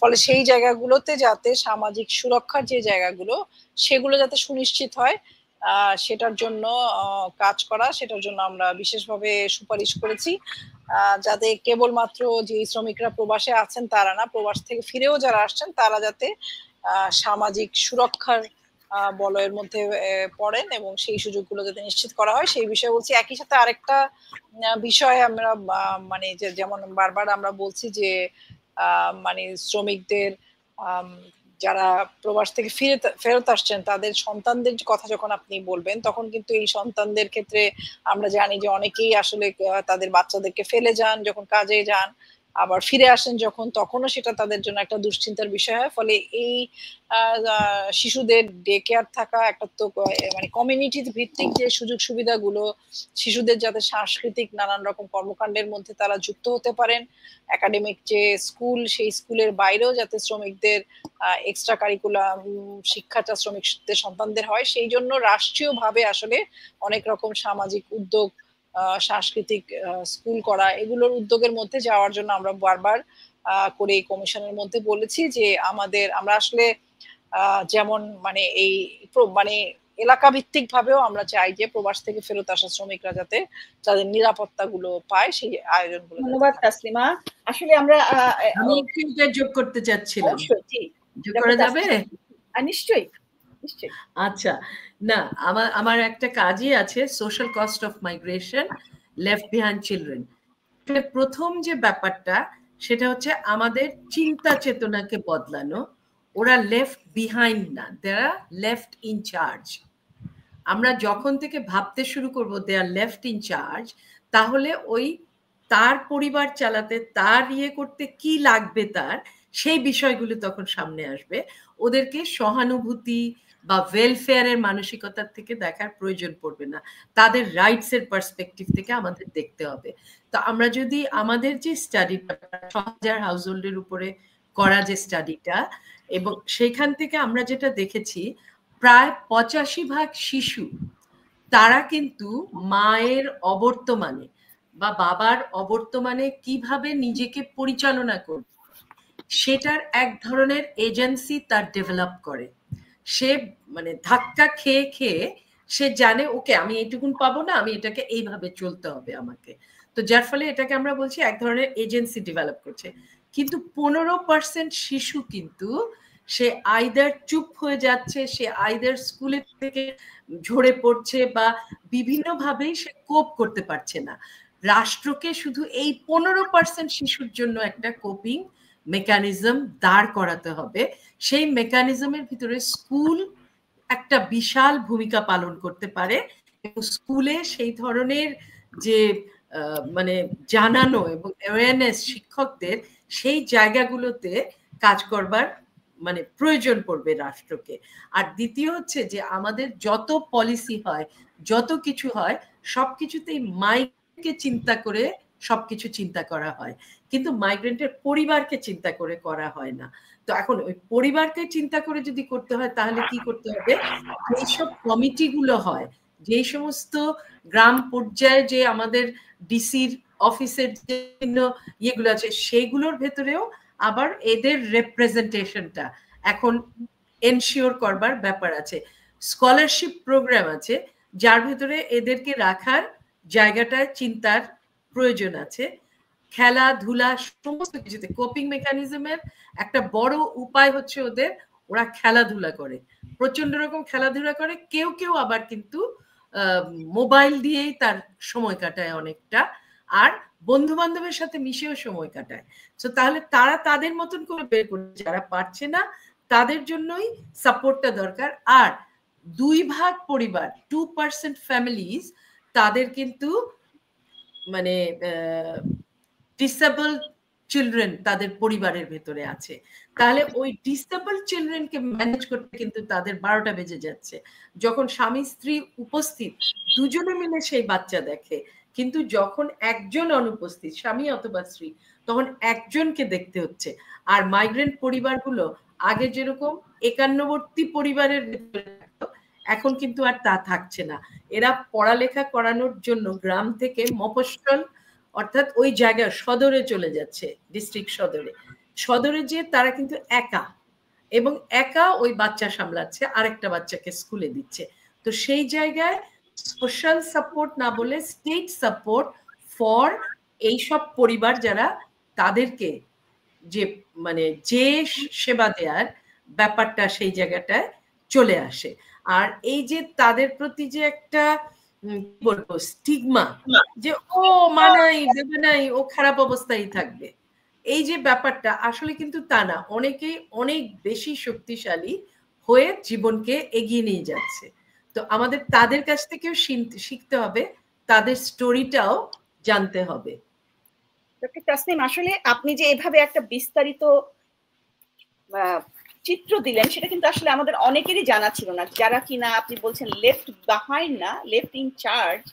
এবং এই বাচ্চাদেরকে দেখা এবং পরিবারগুলোকে কিভাবে দেখা যেতে পারে, আপনি অ্যাপ্রোচে একটা ভিন্ন অ্যাপ্রোচ আমাদের দিচ্ছেন। অ্যাট দ্য সেম টাইম আপনি কিন্তু আমাদের সামনে কিভাবে কর্ম পরিকল্পনা নেওয়া উচিত সেটা দিচ্ছেন। এটা আসলে সত্যি খুবই একটা মানে নতুন একটা অন্তর্দৃষ্টি আমাদেরকে দিচ্ছে। এটা আমি আসলে খুব একটা পরিচিত ছিলাম না, আপনার এই বক্তব্য থেকে আমরা জানতে পারলাম। আশা করি দর্শকরাও এটা অনেকখানি অ্যাওয়্যার হবেন যে বিষয়টাকে আমরা কেমন করে দেখতে পারি, এবং অবশ্যই পলিসি মেকাররাও নিশ্চয়ই শুনবেন এই বক্তব্য।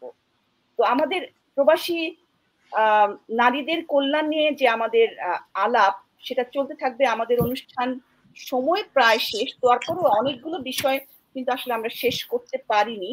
তার মধ্যে আমি বেছে কতগুলো গুরুত্বপূর্ণ বিষয় আজকের মতো অন্তত বলতে চাইবো।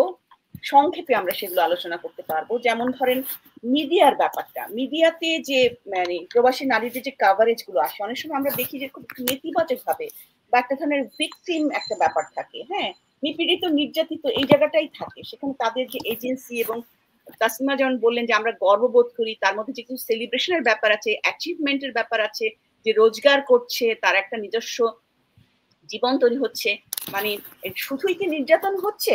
সুতরাং এই বিষয়টা মিডিয়া কি দায়িত্বশীল ভাবে কাভার করতে পারছে কিনা, তাদের জীবন ও সংগ্রামকে, তাদের অর্জনকে ইতিবাচক ভাবে তুলে ধরতে পারছে কিনা, এই প্রশ্নটা থাকলো। আপনারা যে কেউ প্রশ্নটা জবাব দিতে পারেন। আমি একটু আপা মনে বলবেন, আপার কথা শুনবো আমরা। আমি একটু যোগ করতে চাই যে আসলে আমাদের দীর্ঘ 15 বছর ধরে আমরা গণতন্ত্রের লড়াই করে আসছি, এবং আমাদের সংবিধান সংস্কার থেকে শুরু করে সমস্ত সেক্টরগুলোতেই পরিবর্তনের কথা, যাতে কেউই এখানে সংবিধানের দোহাই দিয়ে স্বৈরাচারী হয়ে উঠতে না পারে বা একক ক্ষমতার চর্চা করতে না পারে, সেই বিষয়গুলো আপা আলোচনা করেছেন। এখানে একটা বিষয় আমি একটু যোগ করতে চাই, যেটা আমার মনে হয় আপাও একমত হবেন, তাসনিম আপা, যে আমাদের এখন পর্যন্ত প্রবাসী শ্রমিকদের যে ভোটাধিকার বাংলাদেশের, সেই জায়গাটা কিন্তু নিশ্চিত হয় নাই। সেটা আমার মনে হয় যে খুব জোরের সাথে আমাদের একটা বড় জনগোষ্ঠী প্রবাসে কাজ করছেন, এবং সেখানে আসলে কিভাবে প্রবাসী শ্রমিকরা বাংলাদেশের নির্বাচনে অংশগ্রহণ করবেন, তাদের ভোটাধিকার নিশ্চিত হবে, সেই বিষয়গুলো আমার মনে হয় যে আমাদের বিশেষভাবে সামনে আনা দরকার।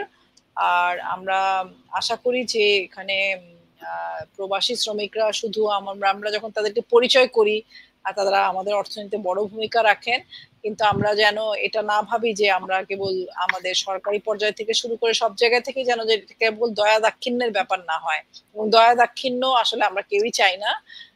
নাগরিক হিসেবে, শ্রমিক হিসেবে, দক্ষ শ্রমিক হিসেবে, ব্যক্তি হিসেবে আমরা আসলে মর্যাদা চাই, এবং সেই জায়গায় আমরা শ্রম সংস্কার কমিশনেও বলেছি যান, জীবিকা এবং জবানের অধিকার, সেই অধিকার যেন নিশ্চিত হয়, আমাদের মর্যাদা যাতে নিশ্চিত হয়, সেই জায়গাগুলোতে আমাদের বিশেষ করে মনোযোগ দিতে হবে।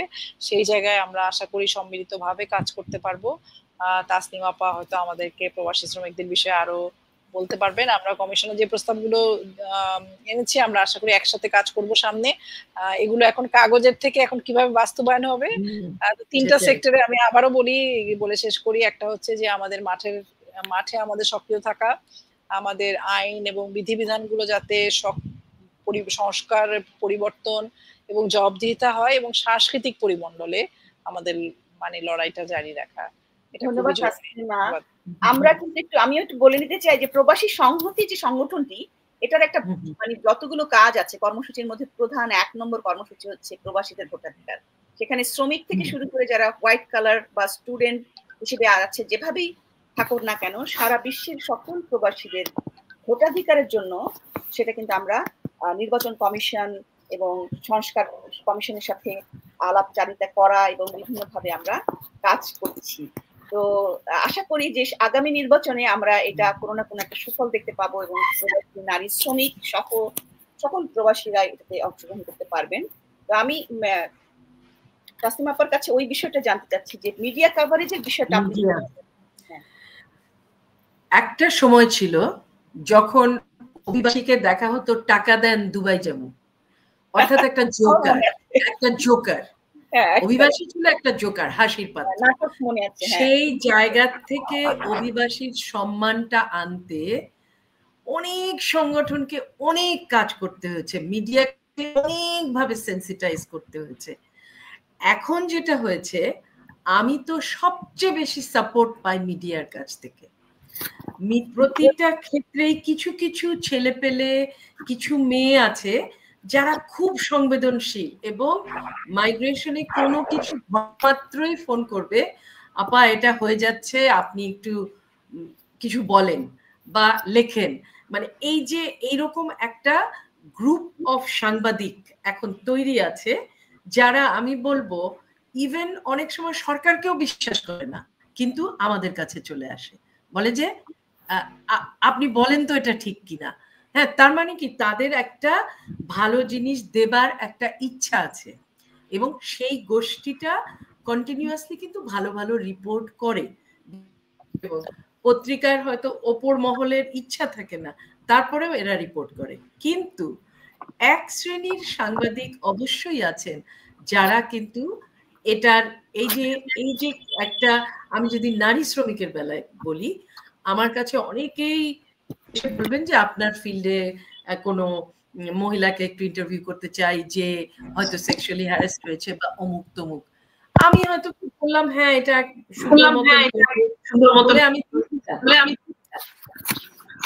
পরবর্তীতে আমি দেখি পত্রিকায় সেই মহিলার ছবি দিয়ে তিনি কিভাবে সেক্সুয়াল হ্যারাসমেন্টের হয়েছেন দিয়ে ছবি রিপোর্ট ছেপে দিয়েছে। কতটা দায়িত্বহীন হলে এই কাজ তারা করতে পারেন। এইরকম দায়িত্বহীন সাংবাদিক আমি প্রচুর ফেস করেছি। হ্যাঁ, তো এটা ডিপেন্ড করে যে বেশিরভাগ কিন্তু অত্যন্ত সচেতন মাইগ্রেশনের বেলায়, ক্লাইমেট চেঞ্জের বেলায়, দুটো ইস্যুতে, ক্লাইমেট চেঞ্জ রিলেটেড যে অভিবাসী যারা শহরে আসছেন এদেরকে নিয়ে যখন আমি কাজ করছি, এদের ব্যাপারে প্রচুর সংবেদনশীল সাংবাদিক আমরা পাই। আবার অন্যদিকে আবার সংবাদপত্রগুলোর কিন্তু সরকার কি চায় সেই অনুযায়ী কিন্তু সংবাদগুলোর ওপরেও বাধা আসে। হ্যাঁ, অনেক ক্ষেত্রে যেমন সিন্ডিকেশন নিয়ে এখন আমরা কথা বলছি, সংবাদপত্র কিন্তু অনেক সময় সেগুলো ছাপে না, কারণ এই বর্তমান সরকারের সময়, কারণ তারা মনে করছেন যে এখানে মার্কেটের ক্ষতি হয়ে যেতে পারে ইত্যাদি ইত্যাদি। হ্যাঁ, কিন্তু মার্কেটের ক্ষতি হলেও আমরা যে কিছুতেই আবার $2 বিলিয়ন চুরির সুযোগ করে দিব না, এটা যে আমি বলবোই, এই বলাটার স্পেস কিন্তু রেস্ট্রিক্টেড হয়ে যায় ক্ষেত্র বিশেষে। তো মিডিয়ার role both positive at the same time দুঃখজনক অনেক অনেক ক্ষেত্রে। অবশ্যই আমরা চাইবো যে মিডিয়া যেন অন্তত প্রবাসী শ্রমিকদের স্বার্থ সংশ্লিষ্ট বিষয়গুলোকে ইতিবাচক ভাবে রিপোর্ট করে, যাতে করে আমরা আমাদের যে লক্ষ্য সেটা অর্জনে একটা সহায়ক শক্তি হিসেবে মিডিয়াকে আমরা পাই। আমরা আমাদের অনুষ্ঠানের প্রায় শেষ পর্যায়ে চলে এসেছি। আমি আমার আসলে শেষ প্রশ্নে যেতে চাই। আমরা অনেক সময় এরকম প্রশ্নের মুখোমুখি হই যে আমরা হচ্ছি প্রিভিলেজ মধ্যবিত্ত শিক্ষিত নারী, সুতরাং অনেক সময় আমরা আমাদের প্রশ্ন করা হয় যে আমরা কিভাবে শ্রমিকদের সাথে শ্রমিকদের স্বার্থগুলোকে যথাযথভাবে দেখছি বা উপস্থাপন করছি বা কাজ করছি কি না, এই সন্দেহটা আমাদের প্রতি এই সমালোচনাটা আছে। এই সমালোচনার জায়গা থেকে প্রশ্ন যে আমরা যারা শিক্ষিত মধ্যবিত্ত বলে আমরা ব্র্যান্ডেড হই, ট্যাগ হই, তারা কিভাবে করে প্রবাসী নারী শ্রমিকদের সাথে যোগাযোগ গড়ে তুলতে পারি, ঐক্য গড়ে তুলতে পারি, যাতে আমরা নারীর স্বার্থ হিসেবে সাধারণভাবে বিষয়টাকে রক্ষা করার জন্য একসাথে কাজ করতে পারি। দুজনের কাছে প্রশ্ন, আপনারা দুজনেই নিতে পারেন। আমি প্র্যাকটিক্যাল জায়গা থেকে বলতে পারি আমরা যেটা করি, আমরা এখন অভিবাসী অধিকার কমিটি গঠন করি গ্রাম পর্যায়ে, হ্যাঁ, ইউনিয়ন পর্যায়ে। সো এই যে মাইগ্রেন্ট প্রোটেক্ট কমিটিগুলি তৈরি করছি, এদের ভেতরে নারী পুরুষ সহ প্রায় প্রতিটা কমিটিতে 23 জনের মতন করে থাকে, এবং এই 23 জনের মধ্য দিয়েই কিন্তু মানে যে কোনো জায়গায় যা কিছু ঘটছে, মনে করেন আমরা প্রথম খবর কি করে পেলাম যে ওই সমুদ্র পথে যেতে গিয়ে গণকবর হয়ে যাচ্ছে, এগুলো হচ্ছে ওই অভিবাসী অধিকার রক্ষা কমিটির মানুষজনই এসে বলতে শুরু করে এখানে এরকম হচ্ছে, এখানে এই জিনিসটা হচ্ছে, এবং সেটা নিয়ে আমরা কিন্তু তাহলে জাতীয় পর্যায়ে আলোচনাটা শুরু করি। তো তাহলে আমার দিক থেকে আমি চেষ্টা করি অলওয়েজ, আমাদের যে এখন প্রায় 21টা ডিস্ট্রিক্টে কোনো না কোনো কাজ আছে, তো ওই কাজগুলোর মধ্য দিয়ে তাদের সাথে কন্টিনিউয়াস ইন্টারাকশন এবং তাদের সংগঠন গড়ার মধ্য দিয়ে তারা যখন তাদের ইস্যুগুলোকে তুলে আনছেন, সেটাকে সামনে এনে একটা ন্যাশনাল জায়গায় নেয়ার জায়গাটায় কাজ করছি। এইভাবে আমি কাজটাকে দেখি। হ্যাঁ, আর ইস্যুগুলো কখনো আমার নয়, ইস্যুগুলো অলওয়েজ ফিল্ড থেকে উঠে আসা। যে ইস্যুটা, এই যে বাচ্চার ইস্যুটা, একটা বাচ্চার কথা যদি বলি, সে বলছে যে আমি তো রাত্রে ভাত খাই না বাবার সাথে কথা না বলা পর্যন্ত, বাবা ফোনে আমার সাথে 5 মিনিট কথা বলে, পরে আমি ভাত খাই। হ্যাঁ, তো একটা বাবা যখন বলছে আমি আমার মেয়েকে দিয়ে আসছি নিয়ে খালার বাসায়, কারণ মা নাই, ওর যখন পিরিয়ড হলো আমি আর তখন তাকে ওই সেবা দিতে পারি নাই, অথচ খালার বাসায় যে সে কিন্তু খালুর দ্বারা সেক্সুয়ালি অ্যাবিউজড হলো। এই যে ব্যাপারগুলো, এই যে বাস্তবতাগুলো, এই বাস্তবতাগুলো ওদের কাছ থেকে আসে। এই বাস্তবতা আমার জানা নাই, এটা তারা বলে যখন, সেটাই তখন কিন্তু পার্সু করতে থাকি, না এই খালামালার বাসায় রাখা যাবে না, বাবাকে ওপেন হতে হবে মেয়ের সাথে। বাবা যদি রান্না করে খাওয়াতে পারে, বাবা রান্না করে খাওয়াচ্ছে।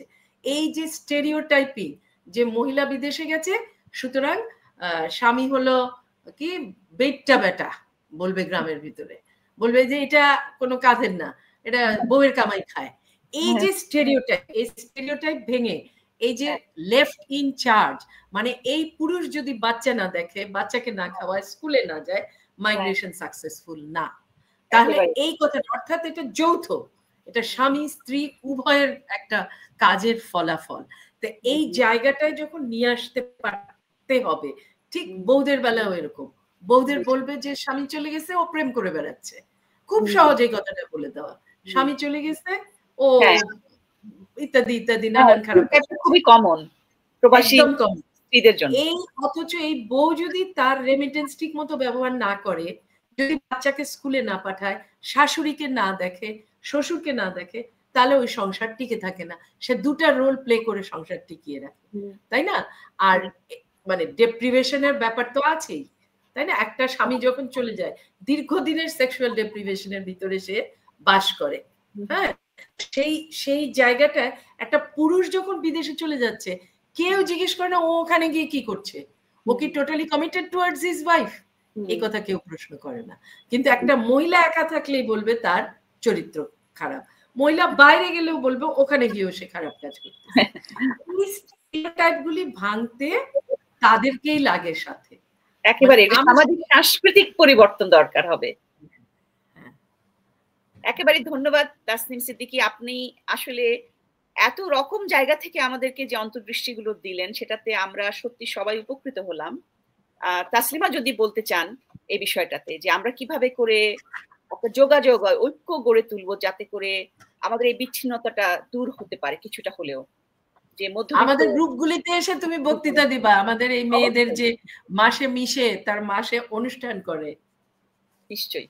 তাসলিমা যদি কিছু বলার, আমরা শেষ করব এই তাসলিমা। আমরা আসলে ছোটবেলা থেকেই বলা যায়, বিশ্ববিদ্যালয় থেকে যখন পড়ছি তখন থেকেই আমাদের এই আলোচনাগুলো চলছিল যে আমরা আসলে নারীর অধিকারের কথা যখন বলি, ইতিহাসেই তো দেখা গেছে যে কালে কালেই মধ্যবিত্তরা একটা ঐতিহাসিক ভূমিকা রেখেছে যে কোনো পরিবর্তনের ক্ষেত্রে, এবং যে কোনো জনগণের পক্ষের শক্তিদের যারা রাজনীতি করছেন তাদের সবচেয়ে শ্রেষ্ঠ কর্মী যারা, তারা শ্রমিকদের মধ্যে কাজ করতে যাবে। এটা এই শিক্ষাটা শিখেই আমরা কিন্তু বড় হয়েছে। আমাদের মধ্যে একটা আকাঙ্ক্ষা ছিল, আমরা যখন বিশ্ববিদ্যালয়ে পড়ছি, আপার সাথে পরিচয় আমার প্রায় 30 বছর হবে, ছোটবেলা থেকে বলা যায়। ফলে তখন থেকে কিন্তু আমরা এই শিক্ষাটা শিখেছি যে আমাদের আসলে নারীর অধিকারই বলি, নাগরিক হিসাবে অধিকার বলি, আমাকে আসলে শ্রমিকের মধ্যে যাওয়া ছাড়া উপায় নাই। কিন্তু এখন তো আসলে আমরা এমন একটা পরিস্থিতির মধ্যে যাচ্ছি, ছাত্ররা ছাত্রদের অধিকার নিয়ে কথা বলার থেকে অনেক বেশি মন্ত্রী মিনিস্টার হতে চায়। নিশ্চয়ই সহায়তারা হবে, কিন্তু আমার মনে হয় যে এই যে রাজনৈতিক যে জায়গাগুলো বা শ্রমিক অধিকারের জন্য যে কাজ করা, সেটা অত্যন্ত জরুরি। সেটা শুধু শ্রমিককে উদ্ধার করার যদি মন মানসিকতা নিয়ে আমরা কাজ করি, তাহলে আমাদের নিশ্চয়ই ভুল হবে।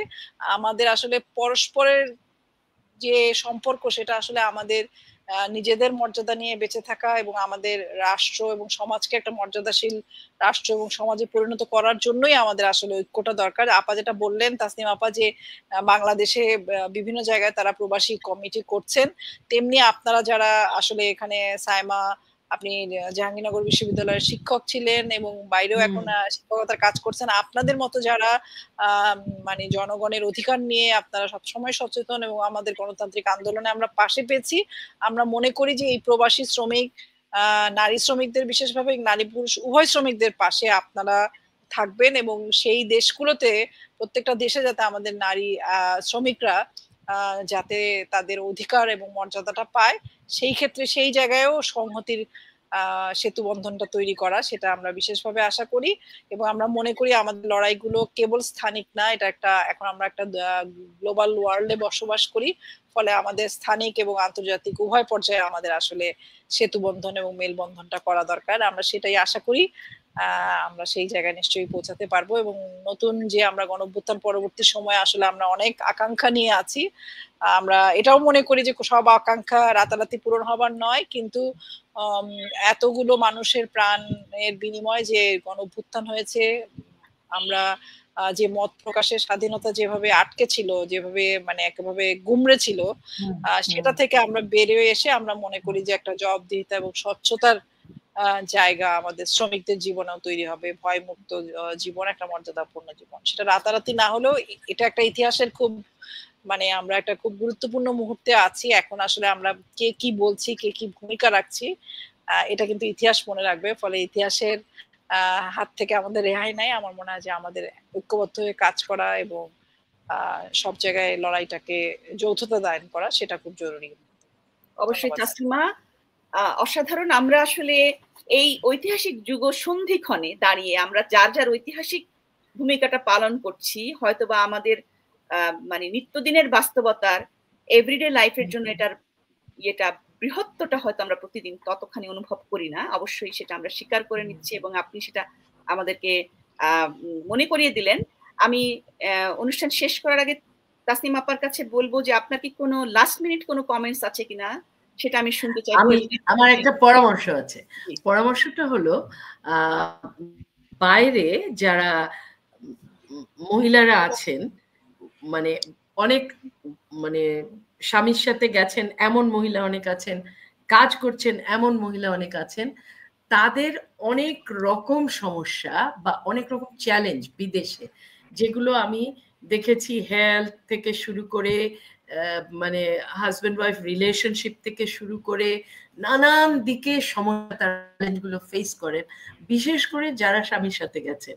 হ্যাঁ, তো এবং ডোমেস্টিক ভায়োলেন্স থেকে শুরু করে আমার মনে হচ্ছে যদি আপনি ওই ধরনেরও একটা আলোচনা করেন যেখানে যারা বাইরে অবস্থানরত নারী, প্রবাসী নারী, মধ্যবিত্ত উচ্চবিত্ত ওরকম জায়গার নারী, এবং তাদের সমস্যাগুলি যদি একদিন আলোচনা করেন, আমার মনে হয় অনেক সুন্দর সুন্দর জিনিস হয়তো আপনি অলরেডি করেছেন, তো অনেক অনেক ভালো জিনিস পাওয়া যাবে। কারণ আমি একজনকে জানি যে পিএইচডি করেছে এটার উপরে, এবং সে এত সুন্দর কেসগুলো আমাকে বলেছিল যে আমার মনে হচ্ছে এটা একটা ফ্যাসিনেটিং ফিল্ড টু স্টাডি। মানে সে অনেকের ক্ষেত্রে পরিবার ছিল কারাগার। একেবারেই ডক্টর তাসনিম, এরকম কিছু কিছু গবেষণা তৈরি হচ্ছে যেখানে এই যে এক ধরনের রূপকথার মতো চিন্তা যে বিদেশে চলে যাওয়া মানে একটা সুন্দর ছবির মতো ঝকঝকে সুন্দর ছবি এবং সোশ্যাল মিডিয়াতে যেগুলো আমরা দেখি, আসলে তার তলায় যে ভয়ঙ্কর রকমের ভায়োলেন্স গুলো রয়েছে এবং পারিবারিক ভায়োলেন্স এবং ইমিগ্রেশনের যে জটিলতা, সেই ভায়োলেন্স গুলো এবং স্বয়ং মধ্যবিত্ত বলে আমরা যে প্রিভিলেজ নারীদেরকে বলি তাদেরও যে খুব কঠিন অবস্থা, সেটা নিয়ে আসলে সেটাও কিন্তু ভীষণ অদৃশ্য হয়ে আছে। সেটা আমাদের আলোচনার ভিতরে একেবারেই নেই, আমারও করার সুযোগ হয়নি। আপনার এই পরামর্শ মনে রেখে আমরা নিশ্চয়ই আগামীতে এরকম একটা আলোচনা করব যেটাকে বলা হচ্ছে ইন্টিমেট পার্টনার ভায়োলেন্স, যেটা খুবই প্রেভালেন্ট এবং অনেক সময় নারীরা তার ইন্টিমেট যে তার পারপেট্রেটরের সাথে থাকতে বাধ্য হয় তার ওই যে ইমিগ্রেশনের যে ক্রাইসিসটা এবং তার যে স্ট্যাটাস, এটার জন্য সে কিন্তু অন্য কোনো সুযোগ নেই। এবং বিশেষ করে এখন যে ইমিগ্রেশন কড়াকড়ি হচ্ছে সেখানে এই ভায়োলেন্সটা আসলে আরো বাড়ছে। আশা করি আমরা এই আলোচনাগুলোকে সামনে আনতে পারবো। আপনাদের দুজনের আলোচনার মধ্য দিয়ে সত্যি সত্যি আমি বলবো জেনুইনলি অনেক সিরিয়াস এবং অনেক গুরুত্বপূর্ণ বিষয়গুলো উঠে এসেছে, যেগুলো খুব অন্তর্দৃষ্টিপূর্ণ, যেগুলো যেমন অ্যাপ্রোচের দিক থেকে তেমন কিন্তু প্র্যাকটিক্যাল একেবারে যে লিভড এক্সপিরিয়েন্স সেই জায়গা থেকে, যেটা আমি যেমন বেনিফিটেড আমি হয়েছি, আমার অনেক কিছু দৃষ্টি খুলেছে। আমি আশা করব আমার দর্শকরাও কিন্তু এই বিষয়ে তারা অনেক বেশি জানতে পারলেন। আগামীতে আমরা এরকম আলোচনা আরো অব্যাহত রাখবো এবং আমরা চাইবো যে আমাদের এই মধ্যবিত্ত যারা আমরা কথা বলতে পারছি শিক্ষা দীক্ষার সুযোগ নিয়ে, তাদের সাথে প্রবাসী নারীদের প্রবাসী নারী শ্রমিকদের এবং পৃথিবীর নারীদের এক ধরনের ঐক্য গড়ে তুলতে পারবো এবং আগামীতে আমরা এর থেকে ভালো সমাজ এবং রাষ্ট্র গড়ে তুলতে অবদান রাখতে পারবো। আপনাদেরকে অসংখ্য ধন্যবাদ, আমি কৃতজ্ঞতা জানাচ্ছি আমার আন্তরিকভাবে। আমি কি একটা লাইন একটু বলতে পারি? সরি, নিশ্চয়ই।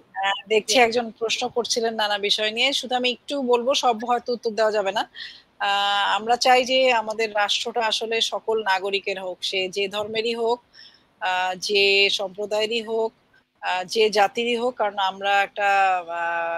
আমরা যে দেশে বসবাস করি সেখানে বহু জাতি, বহু ধর্ম, বর্ণের মানুষ আছে। সেটা বাংলাদেশে বা বাংলাদেশের বাইরে নারী শ্রমিকরাও যাতে তাদের ধর্মীয় পরিচয়ের কারণে, তাদের বর্ণের পরিচয়ের কারণে, তারা যাতে জাতিসত্তার পরিচয়ের কারণে কোথাও নিপীড়িত না হয়। রাষ্ট্র এবং সুযোগ সুবিধা ব্যক্তি হিসেবে, নাগরিক হিসেবে যাতে সবাই সমানভাবে পায়, এটাই, আর বিশেষ কিছু বলার। অবশ্যই অবশ্যই আমরা এটা একটা বিরাট বড় ক্ষেত্র যেটা অদৃশ্য বিষয়গুলোকে আমরা দৃশ্যমান করার চেষ্টা করছি, আমাদের আলোচনার টেবিলে তুলে নিয়ে আসার চেষ্টা করছি। আগামীতে আমরা এই বিষয়গুলোকে ভবিষ্যতে আরো বিস্তারিতভাবে আলোচনা করব আশা রাখছি, এবং আপনাদের দুজনের প্রতি আমি আন্তরিকভাবে কৃতজ্ঞতা প্রকাশ করছি প্রবাসী সংহতির পক্ষ থেকে, যে আপনারা আপনাদের মূল্যবান সময় আমাদেরকে দিলেন এবং আমাদেরকে আলোকিত করলেন।